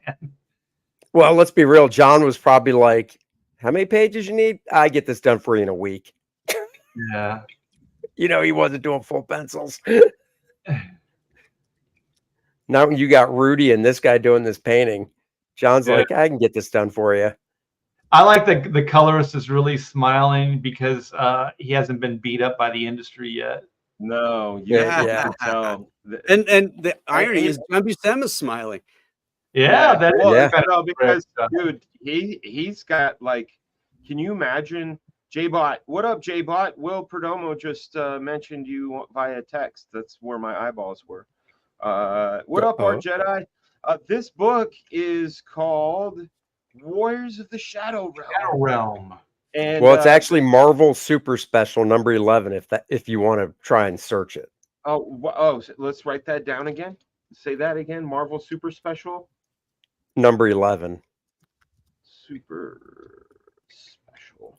Because Graham might know it's either 15 or 16 is the Star Trek movie adaptation. Oh, so this wasn't Oh. just an ongoing Buscema story. This was almost like their heavy metal. Yeah. Oh yeah, this was only 11, 12, and 13. So it's just 3 issues. Okay. Yep. Yeah, because the Dude. first issue, like Art said, the first issue of this is Kiss, Okay. where they supposedly put their I might blood have in the missed ink that and all part that crap. when I was rebooting. Getting my boot on. Who's this guy? Getting your booty. Doug Mensch. Yeah, that's Look at me. that. Look at that hair. Did he have hair like that when you knew him, Graham? Yeah, well, it wasn't quite that long. That's it, dude. I would hang out with people like him when I was a kid. Not if you met him. Because you could. There's no. Oh, okay. Shit. Graham was Damn. just about to say the guy doesn't shower. Listen. Oh, you're talking about the sense. Look at Stan back here, and Yeah. Shooter. Yeah. Jesus, Yeah. Shooter was a gigantic giant. Yeah. He's like 6'6", I think. Wow. Yeah, dude. Not anymore. Not anymore. Yeah, but it No. was. I mean, it was great seeing him at Heroes. Jim's a legend. You know, a super duper legend. We got 490 people watching, which is really great. Thank you guys for simul streaming. I'm gonna learn how to get those Twitter folks going. Hey, by paying for a check. Dan, if you want to go to issue 12, Yeah. at the very back of it, they go through how it was made and they show his pencils. They show what Rudy does, then the painter, then back. What? And yeah, What? go to issue 12 and just get to page 41. Okay. Skip to page 41. Here we go. I'm presenting yet again. That is a-okay. Like a Let's, peacock, you're always presenting, Dan. Yeah, that's what I do with it. Show those colorful feathers, my friend. Caca. Neighbor. Hey, did you read my subheading underneath my name? Yes, I did. Yeah, we are. We are. Family. All right, here we are. Okay, Warriors of the Shadow Realm from Marvel Super Special, Marvel Comics Super Special. Look at that cover. That's pretty damn Oh, there's cool. I mean, if you want to go through the whole thing, there's a great 2-page spread of the interior of this Yeah, guy's dude. like I mean, oh, abode. But tasty stuff. I love Yeah. the making of stuff in the back. See that it's John cartooning, which is really, it thrills me. Cartooning artists are on the top of all my lists. They are the best. Oh, it's so good. Look at that great perspective shot of the shadow pointing at the Yeah. background figures. He was Just so the good. color And he the used color in it, too. choices. Yeah. That's like some Bob Peak type level shit. It's good. Hey, what was All right, that? we're that getting. movie- Oh man. What was the movie that Jim Henson did that had all like the elves in it and stuff like that? What was that called? And Oh, I know what you're talking. Dark Crystal. Dark Crystal. Crystal. I wonder Yeah. which was first. Yeah. Like if maybe this gave birth to that, like gave him some ideas, because there's a lot of similarities. Because I think that movie has like a male female elf that go on some kind of adventure. Okay. Yeah, and Dark Crystal was in it. Wasn't Dark Crystal in the 80s? Yeah. Maybe not. I Adam don't know. Post. Then that would be after this. Hey, Yeah, it's Adam Post. That is Hey, so Adam. Haven't Been seen him forever. in a long time. good to see you. I see you, Adam Post. So good to see you, man. We hear Yeah, you. so here we go. We're getting into it. Original pencil page as drawn by John. Rudy Nebre's inks foreground elements in black ink. He changed. It Man. looks like he changed the drawing on that wolf in that first panel in that last tier. This here, yeah. Yeah, it But I looks mean, more. dude, I mean, come on. This is a great face, but this is a great face. Yeah. Look at that. Rudy came in and did his thing, and then, you know, I don't know how I feel about the colors on this. That kind of killed what Rudy did. You know, but maybe it's supposed to. Well, I think that's a rich tradition of like a colorist destroying an inker's line. Oh, yeah, it's started way back then. That's great. Look at these, man. These look like turn of the century. Oh, maybe they are. It is. Go to the top. It says something like the history of illustration or something when this section Okay. starts. Hi, big girl. Hold on. I gotta turn off the camera, sweetheart. I gotta hold on, guys. I have my mic on, but not my cam. Okay. Hey, it's Art Bear. Dan turned into me. Oh, I don't Or care you, for Dan. Wait a lettering is second. You never I like see us that in the lettering. same room together. We don't. Yeah, and it'll never happen. Yeah, so it looks Darn like it. this is what inspired like maybe some of the illustrations of the book. Yeah. You Mhm. have met Andy. She's Sammy's saying, I've met Andy, I think. And I'm like, you have. Yeah. She's very smart. Very, very smart young lady. I think that's the only one I met on this Yeah, show. it's true. But that's RT Bear. You'll meet him one day, and one day you'll meet Graham. Yeah. I saw a picture of you two together in one of your posts. Man, she's getting big. She's growing up. I know. It's crazy.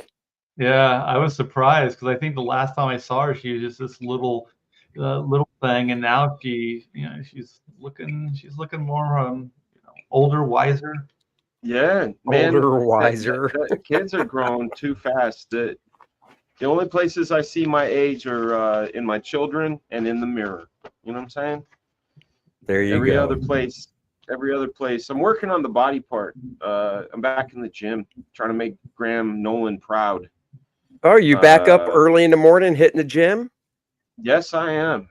Yeah, Nice. yeah. And we did some beastly cardio today. We do 10 on rowing, 10 on elliptical, and 10 on the stairs. And the stairs are the worst. They're literally, especially in this Georgia humidity. Wait, you do them all the same day? You go 10 rowing, 10 stairs, and then 10, what was the other thing? 30. I mean, it's only 30 minutes of it's cardio. only Yeah, 30 minutes of cardio. elliptical. different- It's only 30 minutes. Yeah. Yeah. Yeah. Oh shit. Matt Yackey's in the house. Look he has something to say. Oh, damn. Oh, Yeah. shots fired. Shots fired. He ain't wrong. He ain't wrong. Matt Well, Yackey he's getting wrong some when it love. comes to me. When he comes to me, he's wrong. Yeah. Across No, the I know. bow. RT Bear is a savage. Hey, I take a lot of pride in it, and I can still remember there were 2 deadlines that I missed in my entire career. That's it. Yeah. Yeah, and that was because you hit a pedestrian chasing the FedEx truck. No. A motorcycle kickstand hit you and just spun you around and Yeah, dragged you right across the concrete? Yeah. Took your eye out. Actually, what it was is like in the day you had 3 issues in the can, right? That was the rule, right? So Right. I'm on Yep. I'm on Adventures of Superman, and I'm kind of slowing the process down. I didn't miss any deadlines. I was slowing the process down. So then Mike Carlin was very fair guy, and he said you got to pick up the pace. If you don't, we're going to get a fill-in in here. And No. and then he said, "Who's your favorite inker?" I said, Dan. Nah. No, Dick Giordano. I'm sorry, Dick Giordano. He goes, Oh, okay, yeah. that will be your fill-in. And then Shit. then I did. I was slowing down. And Hey, my brother. I'm sorry, Art, to interrupt you, but I have to take this hit. My brother, who's running things backstage, chin checked me and said, "We only do 5 minutes on the stairs." So you do 10, 10, and 5? No, we do 5, but it's 20 floors. 20 floors or 5 minutes. But they beat us. They beat us down. I feel like puking afterwards. But anyhow. But yeah, RT Bear, you're a beautiful man. And then the other one was Bobby Chase. And Bobby Chase, I'll tell you right now, was a very unfair person to work with. And she, Really? for some reason, she just didn't like me. And so she kept upping my deadline. And then she'd go, well, when am I going to get paid? I go, because she's one of those people that would force you into something. And then you go, well, tomorrow. And then she go, okay, tomorrow it is. And so then like sometimes things don't work out, right? But they give you an overall deadline, right? They said the book has to be done by this. But what she was doing is giving me daily deadlines. You know what I mean? Like, I just don't think that's fair to do. So then I started, like, I wouldn't make all of them. And then she's like, "You're a liar," and I can't work with liars. Shit. And so then I got canned, and Scott Hanna came in. So what book was that you were doing for Bobby? That was that big when the Marvel stuff came back from Image. What was that called? Oh, Heroes Reborn. Oh, Ink and Salvador LaRocca. Yeah, Roca, yeah. Yeah. And I'll tell you, man, there was a lot of pride in that work, and I was doing a ton of extra stuff. I'm not going to defend her because I don't know the whole story, but I've worked in corporate situations where I've been able to get a full understanding of things that used to make me scratch my head. She could have been getting heat in some way, shape, or fashion in an editorial meeting, and that's how she came back, is like overcorrecting. You know, some whatever people are it was really intense. Not fair. It was not fair. She was really coming down on me, and I was just like, listen, I got my overall deadline. You know, the pages are coming in. I do understand you need, you know, pages to work with the letterer and the colorist and all that other stuff, but you know, I haven't missed a deadline. And then she goes, you have. And I go, what? Those daily things you give me? And she's like, yeah. Shit. I'm like, oh, fuck. This is not fair.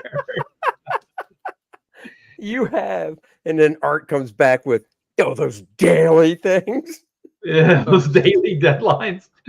Because she was You mean those daily deadlines I pay no attention to? No, I was making the deadlines. I mean, but some days like it wouldn't come in. But I mean, okay, I need this page by this time, whatever. But it was unreasonable. It was completely unreasonable. Right. I'm a professional. I would, you know, make the deadline no problem. But what she was asking was completely unreasonable. And this is before digital. Like, this is before I could scan it and send it. I mean, I had to mail these things out and stuff. It was still a lot of work, man. Yeah, I don't miss those days, man. Yeah, we kissed and made up when she went over to DC. Yeah. Yeah, I had With dinner tongue? with her once. There was some I tongue. had dinner with her. I had a dinner with her one time where it was a Marvel dinner, and this guy named Cheryl Rhodes was there, and the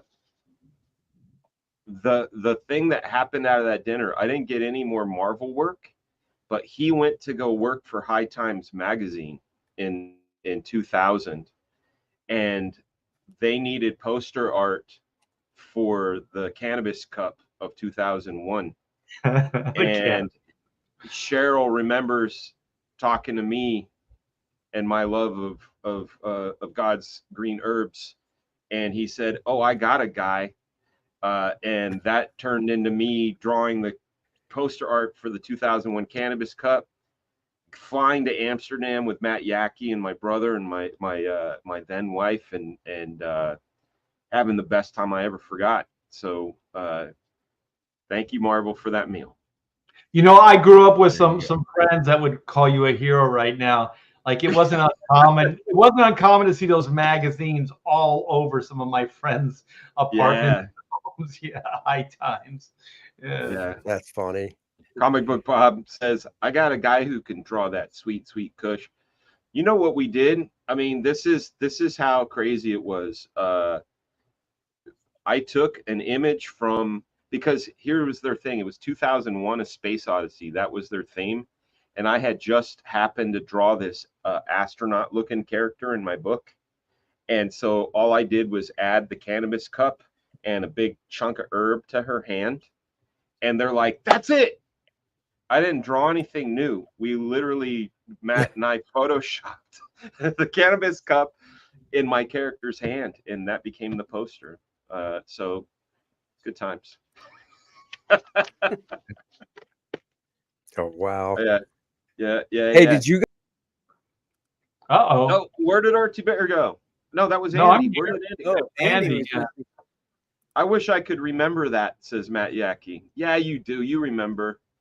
You remember. I have pictures. I have a real picture from that time. A real picture? Yeah, no. This was what was crazy about it. Yeah. We arrived at the hotel, and they said, "Oh, you're Mr. Frega." Yeah. They handed me basically like a tackle box, you know, like the standard sort of tackle box, and inside this tackle box was 13 different strains of weed, labeled A through M, rolling papers, a pipe, and a checklist of what we were to do. Like, so it was, how does it smell? How does it look? How does it feel? What, you know, like all these things, rate it. And like the women all got sativas, and we all got indicas, which will knock you the heck out. The nickname for that is Indicouch. But if you hold on for 1 second, I can show you a picture of me in the hotel room when we got there, when I just took everything out and was like, they just gave us this. 1 second. You guys carry on. Carry on. Carry on. I am so lucky when I was young I didn't have money, because drugs were very easy to come by, but I was always broke. So There you go. it always curbed my my appetite. Dirty fatties I like, lived oh, in great Florida, talk. near the Space Coast with Cocoa Beach. They had, you know, these guys would be patrolling offshore, and the dudes bringing in the marijuana would dump the bales overboard when the Coast Guard would come and raid their boats.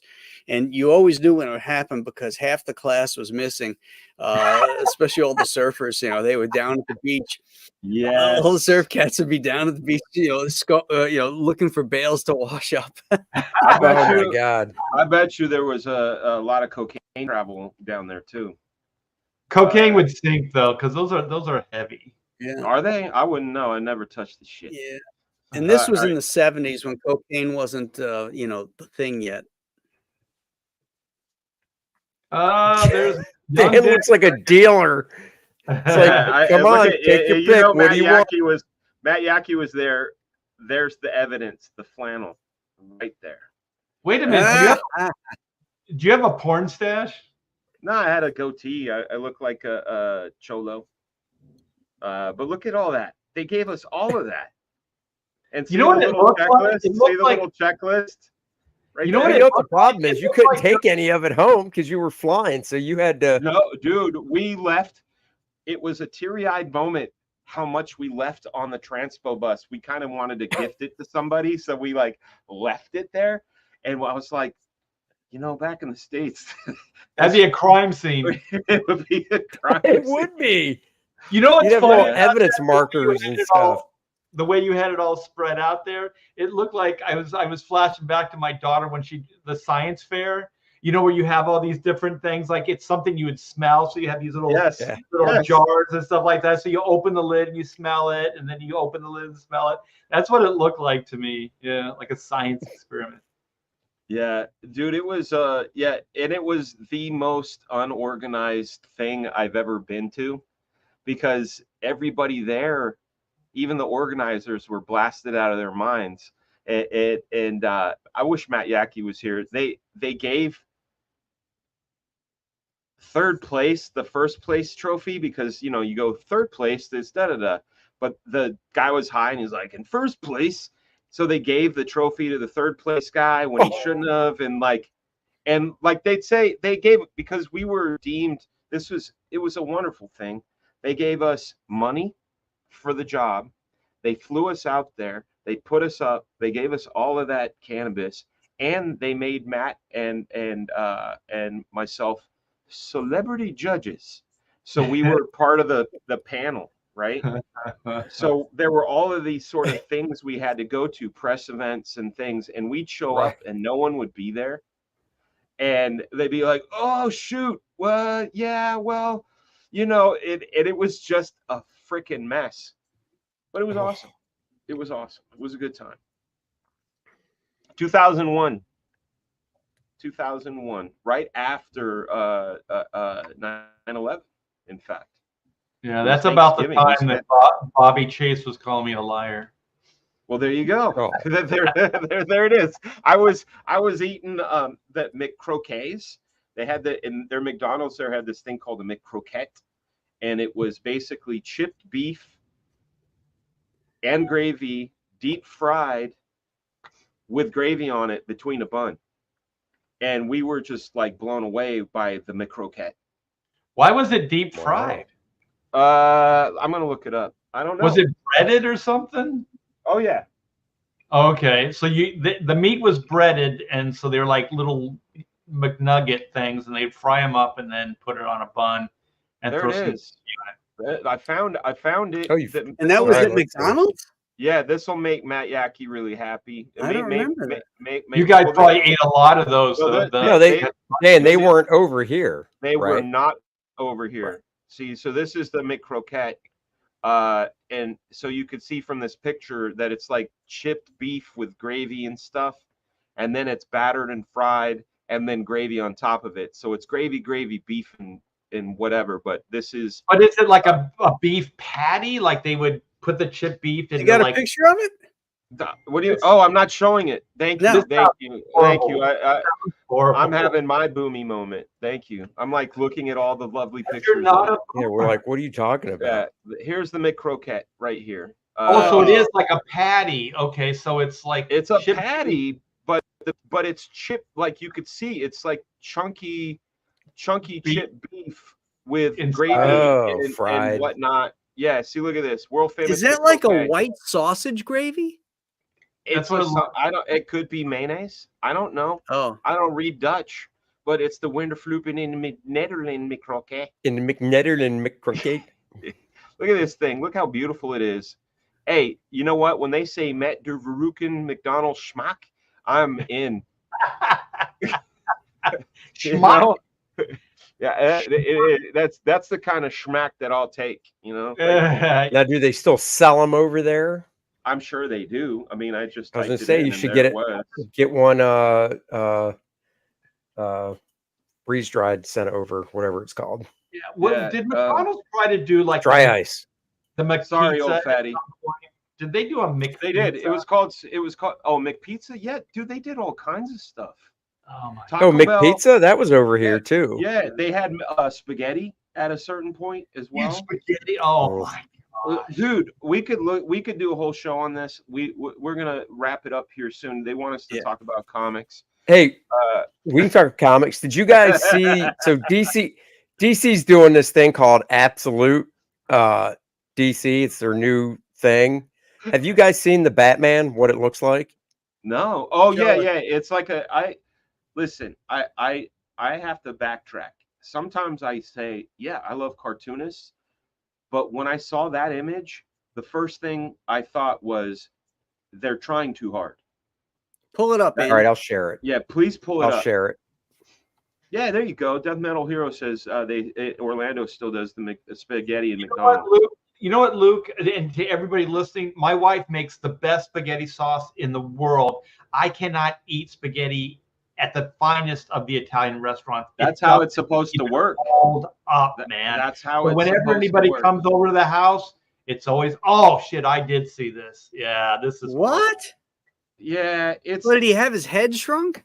no, it's like the thing I don't like about it is like when I looked at Frank Miller's, it felt very authentic to me. And I Right. can't, this is me maybe putting my own thoughts on this because I can't judge this human to human. I can't judge this, but when I look at it, it looks like Bad Tim Sale with Frank Miller proportions. He wants to have his own bat, whoever did this. I hate it when people are like, this is my way of doing the bat. Where's the You know, bat? that big chunky square on his chest. Yeah. Again, where's the bat? There you go. And yeah, I And the just Kelly wanted- Jones ears. Yeah, it's a miss for Yeah, me. it just it's I don't mind cartoony stuff either, but this just doesn't look right. It just doesn't Yeah. feel right, Yeah. you know. Well, there has to be a consistency. You can't have that tiny little pinhead and those size 46 shoes.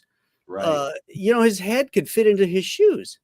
Yeah. Two of his heads. And I mean, that's the thing though. Like the guys I like, they play with proportion.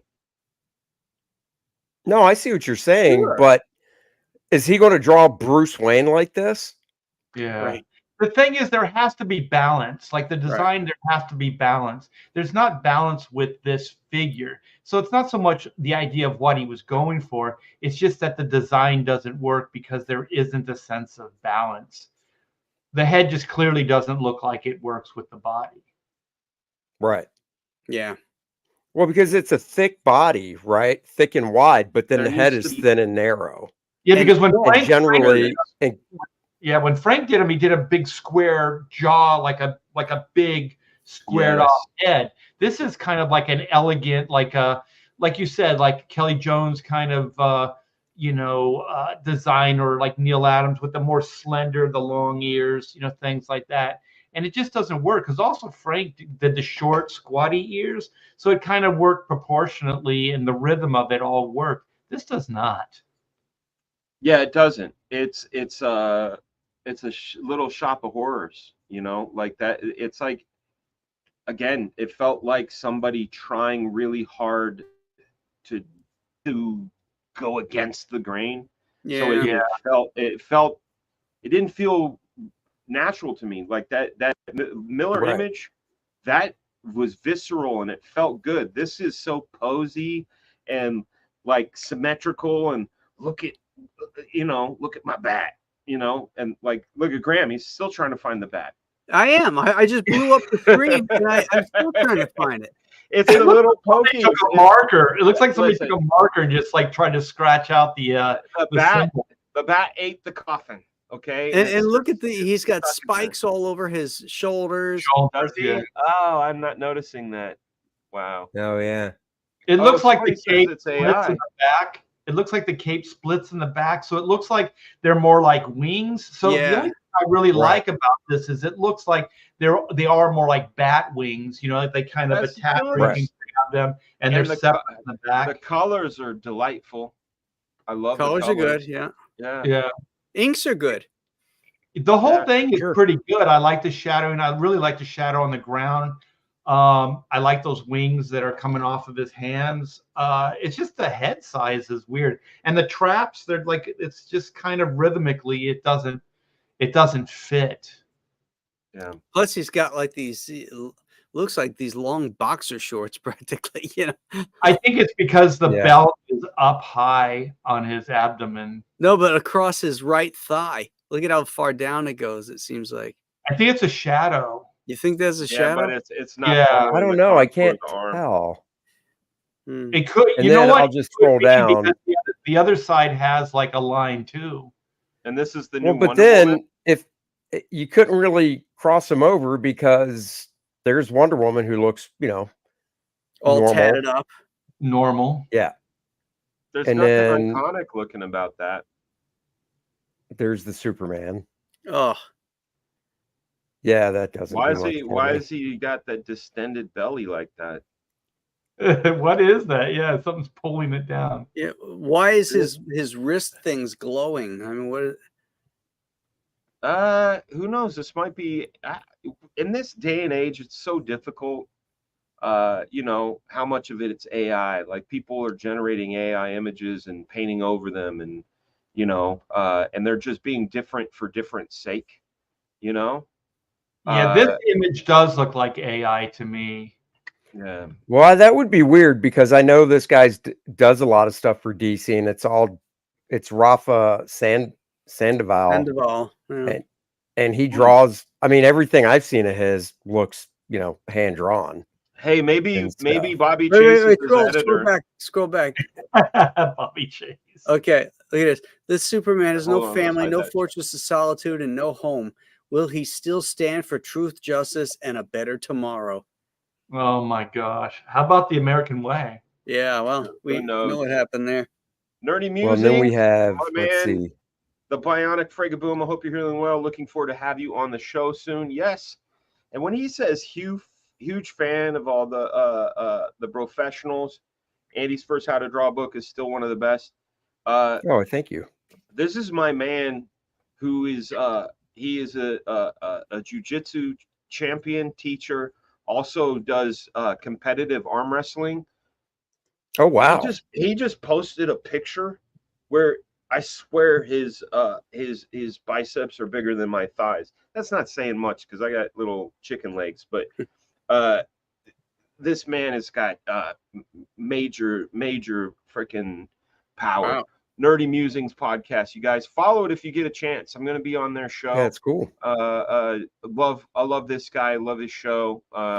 Even got the old T-shirt from the old show. It's a good time. Cool. Yeah, if you like my book, drop me a line. I'll go on. Read what it says about Absolute Wonder Woman. For Diane, there's no island paradise, no sisterhood to shape her. No, it's hard to read because I'm looking at the Nor small a screen. mission Hold of on. peace. So, what is the purpose of an you Amazon go. warrior in this new universe? Is their whole thing they take away their foundations and they're supposed to be different? You know, what does Batman well, say?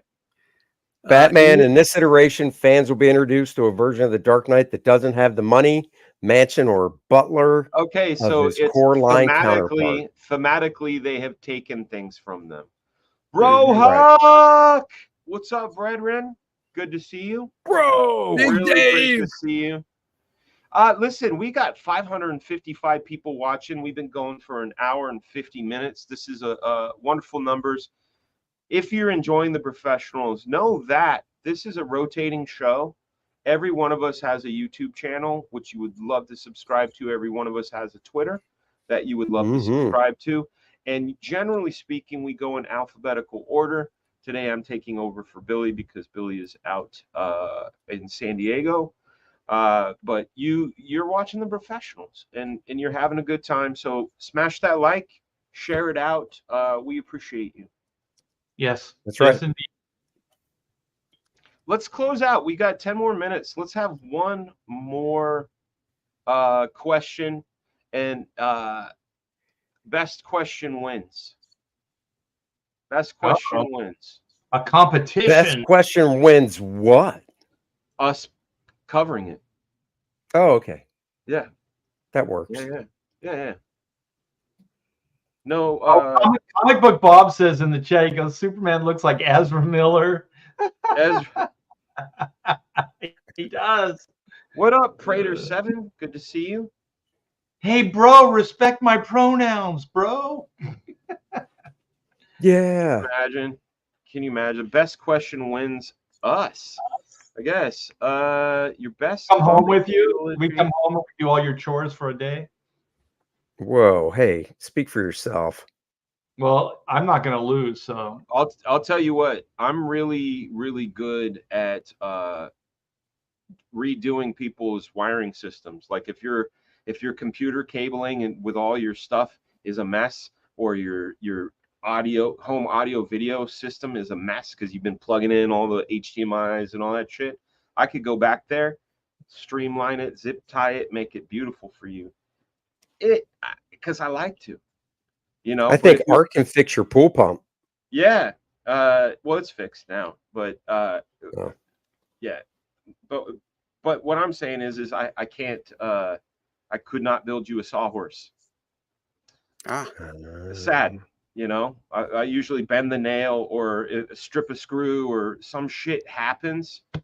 But when it comes to putting all that stuff together, I can do it with my eyes closed. Here we go. In your opinion, this is a great question, and this is the one I'm gonna go for because it's a great. It's a pretty simple answer, though. Yeah, I think we'll all have the same answer too. We might not. We might not. We might not. I'll answer last for sure but I think my answer is different. Andy, what do you think? I think it's twofold. I think the companies don't want them to, for one, and because then they could become, I don't know if powerful is the right word, but they could become the person of the book. So companies are like, do your 5-6 issues. Let's shuffle you to something else. Instagram. Just keep talking. I'm going to keep pointing. No, I think that's one. I think that's part of it. I think that's it, because it wasn't why don't more artists do a monthly book, because that's a different question. That's a different answer. Because with a monthly book, I think the amount of work expected now is just takes its toll on the artist compared to when I started doing a monthly book when I got in 91, 92, and then even in the 80s and back it up. more than that. But I think more than anything now, companies don't want artists doing a long run on a book. Yeah. He hit my answer right on the head. And so did Yeah. Andy. But mine was I think was the Image designs, Comics. the character designs are a lot more complex now than they Yeah, were. as look at well. Captain America's boot. Yeah, there's a lot more work that has to go into it. And I really do agree, Andy. I think the number one is they don't want superstars.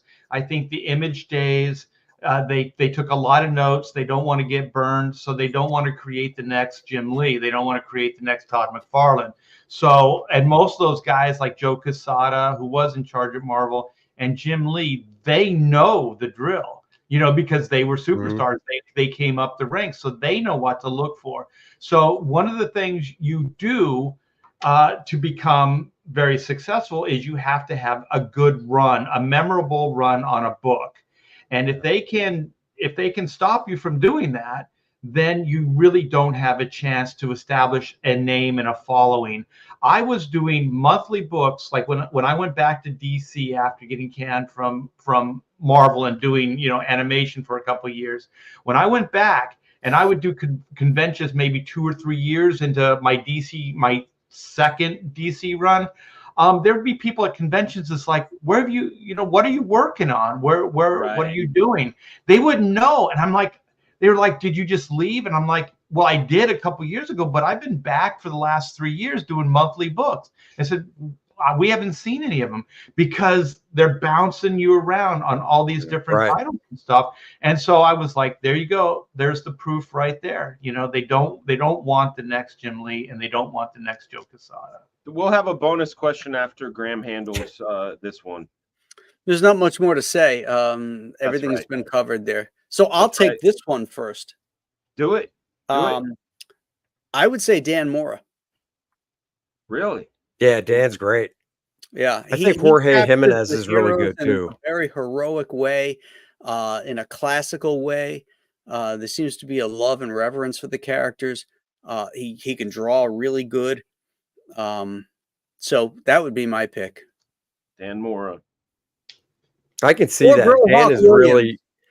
I think the thing with Dan that just upsets me is I think he's mostly computer or digital, and I'm like, oh, no originals, because he's a guy that if he's gotten so popular, if he did originals, they'd probably be out of my price range. But he's a guy who I discovered back when he was doing Klaus for IDW, the whole Santa Claus thing with Grant Morrison almost a decade ago. And then he did Power Rangers stuff. And I remember buying the Power Rangers stuff thinking, I would love to see this guy draw mainstream superheroes. And there you go. Years later. Yeah. My answer would be another Daniel Warren Johnson. I love that guy's stuff. And I love what he did on Beta Ray Bill. And I like his sensibilities. That he kind of simplifies things down. I think he would dial things back to what we're talking about. Like instead of Captain America having 30i Doc Marten boots, he's going back to the whatever you call those Buccaneer boots. Like I think, I think Chris Samney could do a really nice job too. Chris's stuff is really simplified. Alex Tothe, great. Yeah, but he's talking about designing the whole DC, oh yeah, that's true. DC line. I don't think he'd be right for that. I would love to see Jim Lee do it. Wait a minute. No. Wait a minute. Go back 12 years. He's already done it. Hey, Unintelligent Design, how you doing there? Our Aussie friend Liam, he says, thanks for the show, guys. Everyone, if you haven't back, Dino King, packing books to ship as we speak.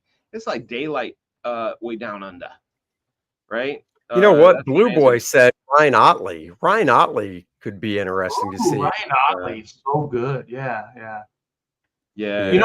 I'd like to see them just go back to some of the original designs. I think that, like retro cool, drawn in a modern style, but like that's exactly it.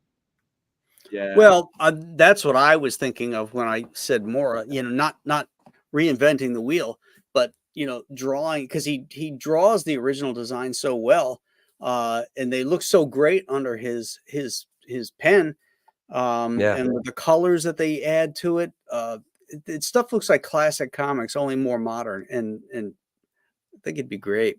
I It's don't kind even of know like those when words. they took the Camaro, right, and they like reissued it. So it's kind of the same body style, or not the newest Mustangs, but when they first The lines, yeah, 2004. yeah, but it's got more like current sensibilities, but it's basically the same design. So I think that would be neat to see, like what you were saying, Graham, bring back like those original designs, but just kind of have a little bit of a, you know, a 2000s feel to it. Honestly, Yeah, I some think of them it's gonna don't be need this any guy. change, like It's this guy. Superman. This guy Yeah, Superman you doesn't need any change. to do it Yeah. all. No, Yeah, I Superman need to. doesn't. I want to find out Dan Moore's story. You know, that's the you know, I love hearing people's lineage of what got them to where they're going, because I've heard nothing but good things about Dan Moore. I've seen a few images of his and been like, oh, these are great. No, somebody did, Bro Hawk. You just weren't there to hear it. Yeah, David no, Williams. What did you David take your? Did you turn the volume down when we said that? Must have. He must have. You could Yeah. hit rewind. You know what? He just wanted to hear it again. You know. Oh, You that's guys, true. hey, Brohawk Williams redesigned a Spider-Man suit that is epic and has been used, and he has finally got credit for it. He really does love comics as well. Hey, who Oh, yeah. redesigned the 2099 Spider-Man suit? Was that Rick Leonardi? I think it was I Leonardi. would. Yeah, I would think he did the book. So I kind of dug that. I thought that looked pretty. It's a cool. good one. It's a good, Mhm. definitely a good Yeah, one. Leonardi would be a good choice too. Yeah. Yeah, that's not even. I mean, new. out of all those That would be 2099 books, Leonardi did the if it was Rick that did it, which I assume it was. I mean, his was the best out of all the 29 You stuff. know who I would love to 2099 stuff from back then.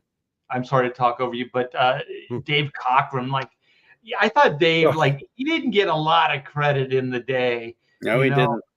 But man, when you think about the amount of like design work that guy threw out there in the comics industry, and the ripple effects of all those designs to this day, is pretty yeah. amazing. And Oh, most yeah. people don't even know who he is. Him and Yeah. Ramita. Well, the problem I think is that he had people come after him that did what they took what he did and made it look slicker and cooler, because Yeah. Mhm. like I was introduced to Cockrum after I saw Burn stuff, and it Right. was like a not as appealing version of those designs. Even he could be the guy who designed them, but Byrne had done such a good polish and with Terry Austin and all that, that he took those designs and overshadowed the idea of the guy who came up with them.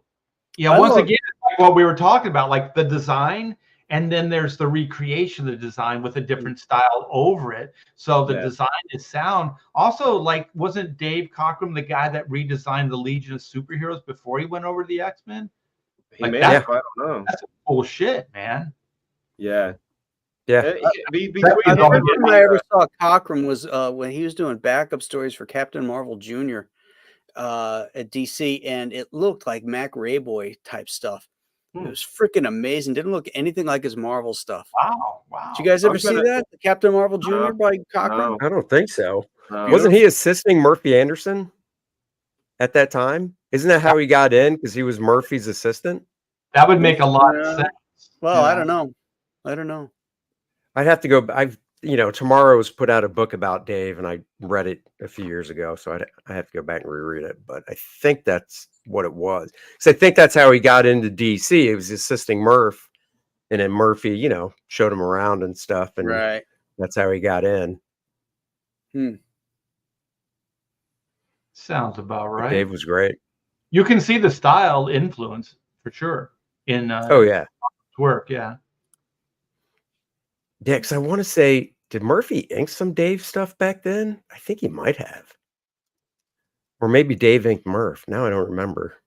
Dave did some nice inking over at Marvel on some Avengers stuff over Buscema, Don Heck, Bob Brown.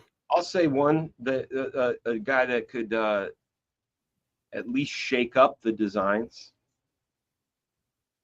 Andy, guess who I'm going to say? Who could shake it all up? Shake it all up. Yeah. Rob Liefeld. Are you say Rob? Yeah, shake it all up. Rob? Yes. Rob, yeah. Yes. Yeah. Yeah. I think, well, no, but I think Rob would. I think he has a big, gigantic love for the characters, and he just has a great commercial sense. He just has it. I think he could. I think he could take the main characters, let's say the Trinity at DC, and change them, but still keep them classic. You know what I mean? Yeah. Yes. And then he just little things. Because Youngblood was supposed to be Teen Titans. You know what I'm saying? Like, and when you go, oh my God, when that hits you, you go, fuck, that would have been the coolest Teen Titans, you know? And that's when you realize that Shaft, the design for Shaft is way cooler than Speedy or Green Arrow. That's ever right. were. That's right. That's right. Yeah. So, but that I'd give him that love. What do you got here, Graham? This is Dave Cockrum doing Captain Marvel Jr. Let's take a look. Whoa. Oh, this is way before Marvel stuff, huh? Well, it's before Legion, I think, isn't it? Wow. I think it's like 1974. Yeah. I've worked with Elliot Maggin and had no idea he went this far back. That is cool. Oh yeah, he goes back to the early 70s. Good guy. Yeah, here's another one. He's a Superman guy. Yeah. Oh yeah. This is great stuff. Yeah, this is great. This is God, I would love to have seen him draw actual Captain Marvel. Yeah. Oh, look at the casual karate chop, that last panel. It's an afterthought. I'll just take this guy down as I'm gonna look the other way while I whack this guy. Yeah. That's such a Dave Cockrum face, though. Like, that is so Dave on that guy in that last panel. Who's inking this stuff? Is it he Dave is? Inking He himself? is. I think he did. I prefer this over his X-Men work. Yeah. I like it when he inked himself. A little heavy-handed, I thought. This is much more subtle. Yes. That's what I like about it. There's a lot of line variety, thicks and thins and very thins. Wow. Yeah, it was a little bolder, the Marvel stuff. Mm-hmm. There you go. How Comics says, if you don't want to draw laces, Bruce Timm keeps it classic. That's true. Yep. That's true. I think Bruce Timm could redesign some DC stuff. He's a hard guy to translate, though. You know what I mean? Like, if he designed it's like there were guys that did designs that were successful, and then there were guys who did designs that were not. You know, so Mignola did designs for stuff, and they went over very well. Kevin Nolan, as you know, did stuff for Batman animated. Those went over very well. Michael Golden did a bunch of designs that did not. And he's my favorite, but they were too busy, and you would have to be a psychopath to be able to stay on model for an issue, you know? Hey, Dan, what if we got Jeff Matsuda in there and redesigned? Like, that would be yes. Dude, I loved Jeff Batman stuff, the animated stuff he designed. Yes. That stuff was awesome. Fantastic. Yeah. That guy's way outside the box, but it always works. Like, it always feels organic and it always works. Jeff has been great since day one. When the day he came to the studio, everybody was trying to emulate pieces of him, including myself. Guys, we've been going for 2 hours and 8 minutes. We got 580 people watching. I'm gonna close us down. It's been a wonderful episode of Chill Stream on the Professionals, where I've been your host. We can go around the horn talking about our books or whatever you want to talk about. Andy Smith, tell us what you got. Oh, like it says below my name, Cord Drat the Awakening. Go back it now. Almost at 50K mark for the first stretch goal. And go check it out. I'm going to go with, there's the link right there, and it's probably in the description below. It is. Dan. So there you go. I did it. So yeah, go back it if you like high adventure fantasy barbarian stuff. You will And dig no, Core Draft. and listen, we've been talking art this whole time. Not RT Bear. We always talk RT Bear, but we've been just talking about art and just technique and stuff. Man, I've got the Core Draft, the first issue in black and white. I backed it on that level as well. And dude, the art is such a treat. Just flipping through the pages and the amount of work you put into those. I highly recommend you guys, even if you're not a fan of fantasy, but you like really great art, go buy this book. Oh yeah. Well, thank you. So Yeah. go check it out. RT Bear, what you got? Oh wait, here's RT Bear. Boom. Let's show what we got. There it is. Are you Oodles of sharing that? Doodles, baby. Yeah, I got it. It's Yeah. up. Let me play the video. I just got this from Shan. Thank you for putting this together. RT Bear's Oodles of Doodles and Other Stuff Too is a 60-page, 9x12 hardbound book that will be printed on thick glossy stock paper and is a compilation of artwork from award-winning artist RT Bear. This book is filled with images that come from Art's Marvel, DC, Image, and Comicsgate work. That includes convention doodles, commissions, creator-owned IPs, and pop culture subjects that Art has brought to life with his masterful draftsmanship. RT Bear's signature style is both lyrical and meticulously realized. The mastery of craft, seen in his work, owes itself to his 40 years in the comic industry, as well as viewing life through his own love of the art form itself. Fans of art prints have the opportunity to back one or both of the mini print tiers. Both are stunning collections of work that you can back individually or together as a bundle. RT Bear's Oodles of Doodles and Other Stuff Too. Back it now on Indiegogo. Yeah, you guys, this book also comes signed and numbered. So every book will be signed and numbered. And it's a beautiful hardcover book, you guys. It will print up gorgeous. This is the second printing. So the first print run completely sold out. So you guys demanded it. I brought it back. And this will be with a twist, though. So this version will have new interior pages, such as these two right here.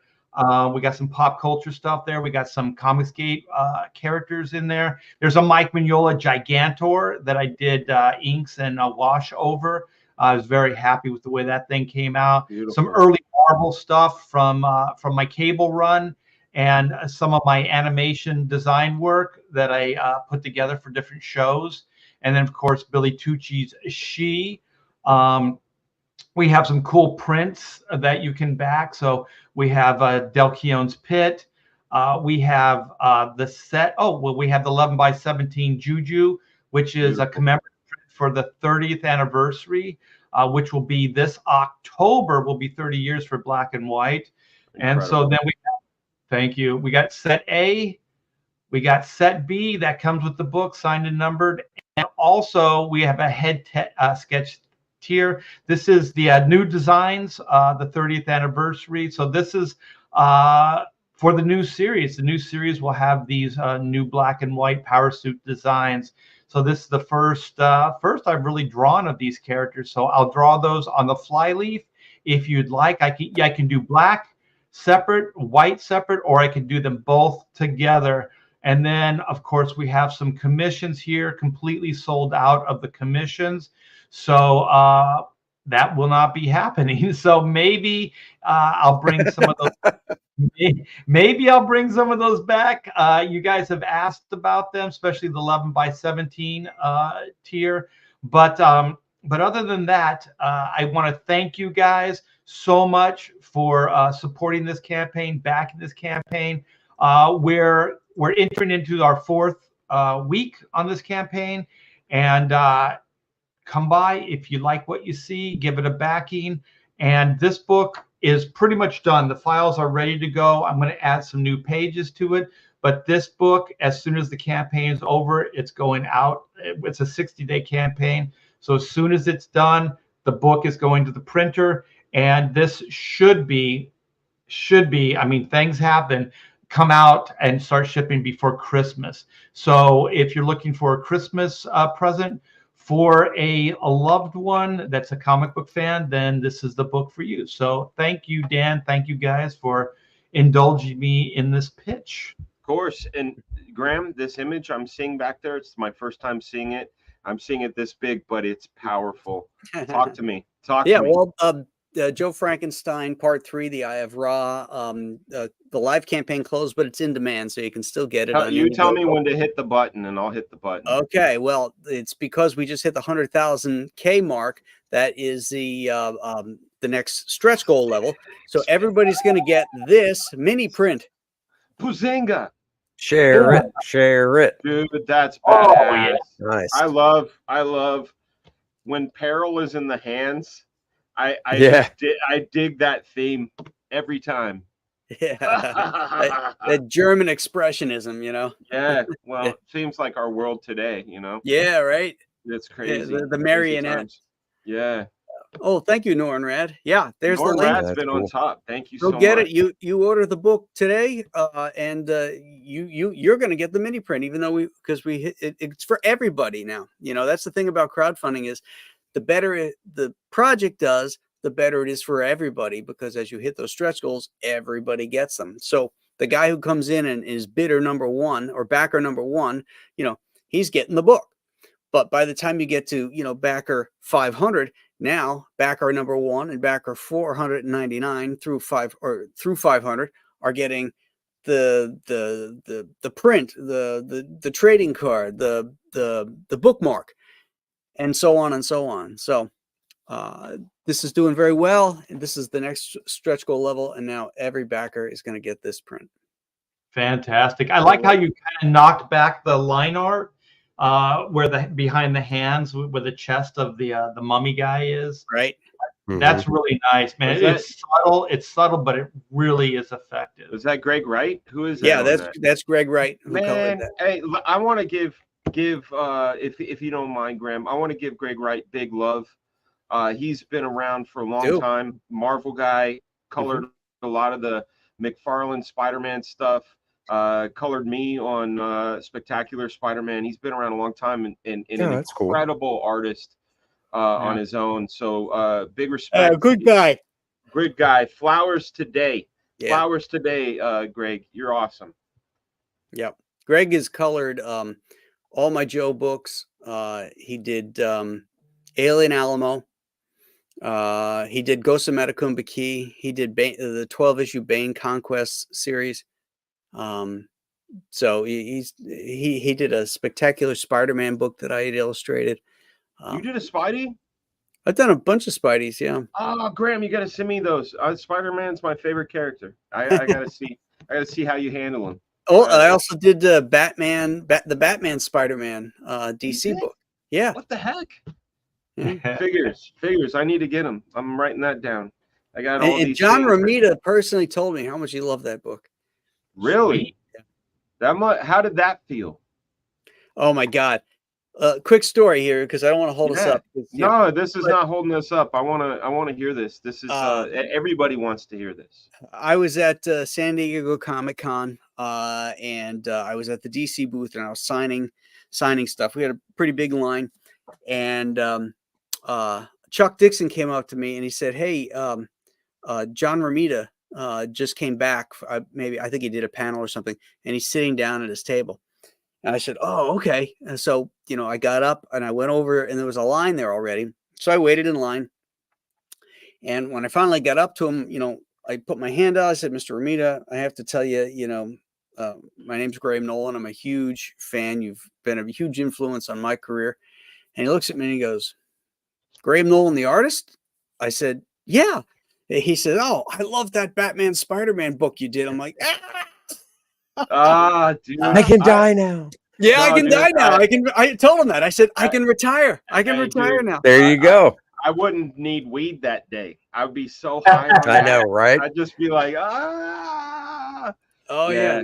So Chuck Man. was standing there with a camera and took a picture of us. Oh yeah. Is Yeah. it framed on your wall? Do you have it? I do have it. Hold on. I need to see this. This has got to be great. That's cool. Here you go. Man. Oh, here. Let's see. Look at young Graham. I know. That's 1997, I think. Yeah, 1997. Wow. That's incredible. I never got to meet him, man. What's that background? It looks all high tech. Yeah. Looks like Yeah, Star Trek or something. looks What like is Star that? I Trek. think it was part of a booth. Okay. You know, Oh. it could be a Marvel booth that was back there. I'm not quite sure. Yeah, it I looks wasn't very- looking at anything other than JR. I like that you guys look like you're dressed like twins. Like you got the same. I know. shoes, I know. the We same got the bag. beard and the glasses and everything. I could be a The son. watches, if you and the tags are just off, they're opposite, so you guys Yeah, are yeah. twinsies. Yeah, it's like a mirror image. It's great. Yeah, that's pretty It's cool. Mirror Universe. That's you Man. well, I was gonna say in 30 years, but that's you now. Yeah, it's a little closer. Yeah. Yeah. The only picture I got with a great Art to Bear has, and I'm coming out of Kurt Hathaway's pants.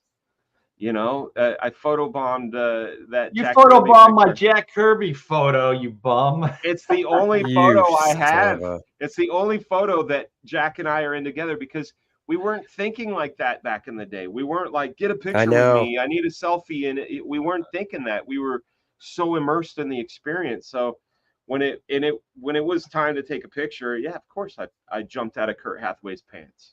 Yeah. You know, all the cool stuff in my past, I never thought it was cool to be that guy with the camera, you know? So I Now you never regret it. documented Yep. anything because I didn't want to be that guy, you know? Now Same I here. pictures all the time. Well, it wasn't easy then too, because you had to have a camera. Today, you have your phone anyway.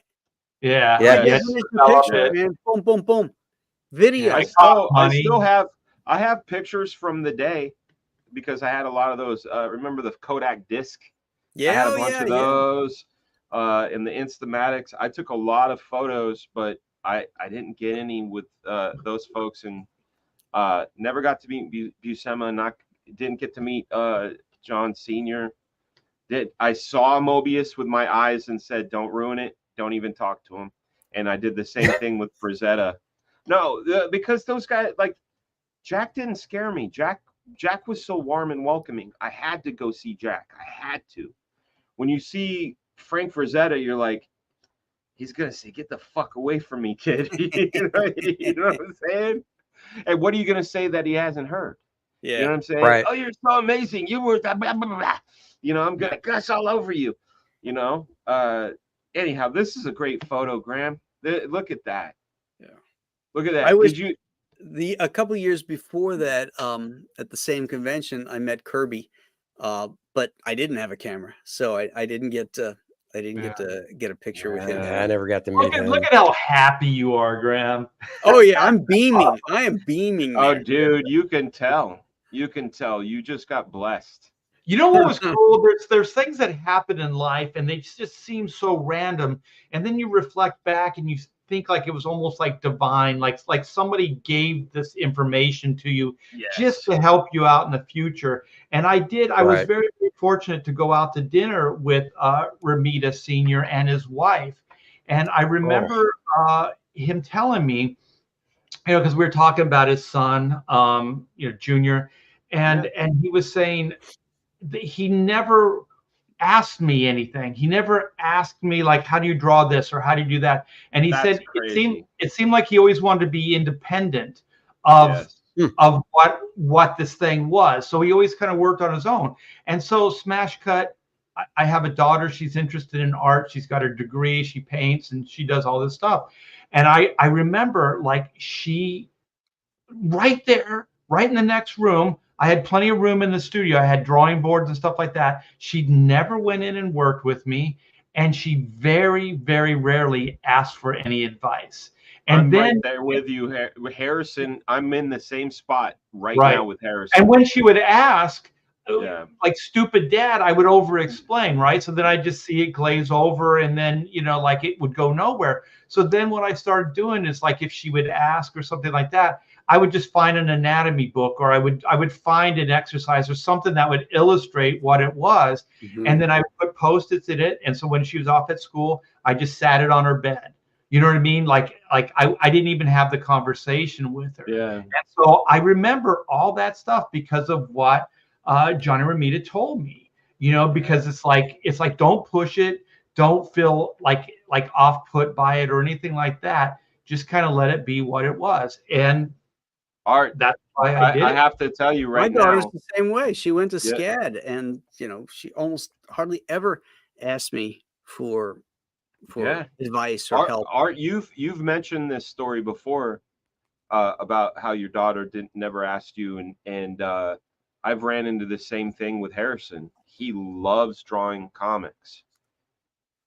He rejects anytime I go, oh hey man, like I was trying to teach him how to staple and paginate. He's like, I do it my way, like okay, you know. And I remember I literally was like Art to Bear, and I didn't realize it was a like a lineage of Leave Him Alone. Yeah. Right. That's interesting. And then you look back, like now I look back and I go, oh my gosh, there's so much I could have taught her, because I see it in her work, and I'm like, oh, the composition, I still feel like I want to be that dad and go like, well, look at this, Yeah, do this, of think about course. this, all that stuff. But I don't. I just bite my tongue. I let it be what it is.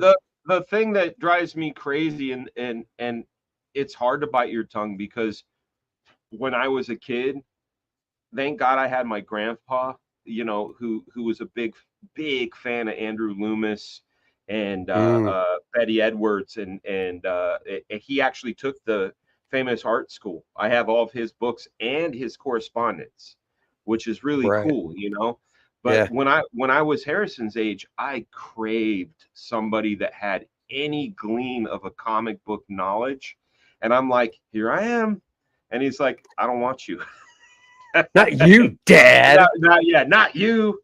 You're gross. What do you Hey got? Dan, What is I'm it? sharing my daughter's painting. So this is She's from incredibly good, man. Wow. Yeah, there's a So lot she of paints angst in kind that. of like Wyeth, like kind of it's like there's this undertone of darkness or sorrow to her There's work. a lot of pain. Yeah. Yeah, but dude, look at the work on the cobble. The cobble down there Mm-hmm. is incredible. I mean, Yeah. obviously the figure is wonderful, but it is.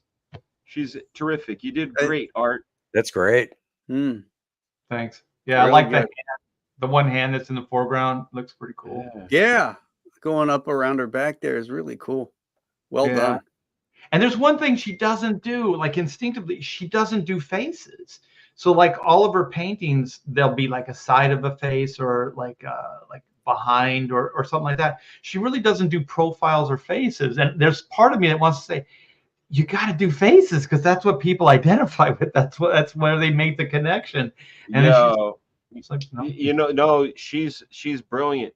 Did you guys ever see The Little Prince or read the book The Little Prince? I know of it. Yeah. Okay, well, this little boy, the little prince, this guy crashes in the desert, and the boy wants the perfect sheep, right? Like the best sheep ever. Can you draw me a sheep? You know, uh, uh, and the guy draws him a sheep. He's like, oh, he's too big, and draws him another one. Oh, he's too small, But then he draws a box with holes in it. So, and he's like, that's perfect. He's like, your sheep is inside this box, and those holes are there so it could breathe. It's the best sheep ever.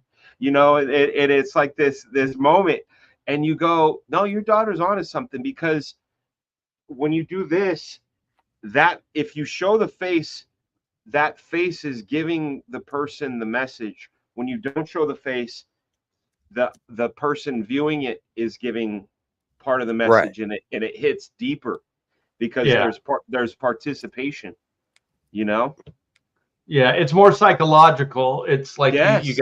got to bring yourself into the work. And yeah, I mean, I think, like I tell her, it's like you just got to find your own voice, and if that's what you're doing, then that's going to be your voice. And then you just have to find the audience. That's the hardest thing, is to find the audience. Not for me. My kid doesn't draw, so all my kids draw. I don't know. I don't want it to be like nepotism-y or whatever.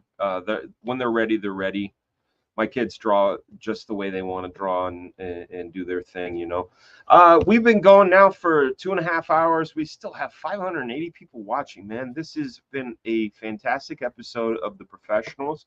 Unfortunately, we have to wrap it up. I'm working on your book, Black Flag. I didn't get to talk to you about that. I have a campaign. It is also in the description. It's called Black Flag. Read the updates. Some people have some questions. Get your oodles and doodles. Get your Joe Frankenstein 3, and of course, get your Chordrath right there. Yes. My man. Thank you, everybody. I think next week, Billy Tucci is going to be taking over. I'm not sure what his thing's going to be, but you've been watching and hanging out with us, bros. I see you, Graham. We will be closing this out. I have a question for the people in the chat. Are you guys good with going out with some bacon? Because I am. I think it's bacon time. Let's get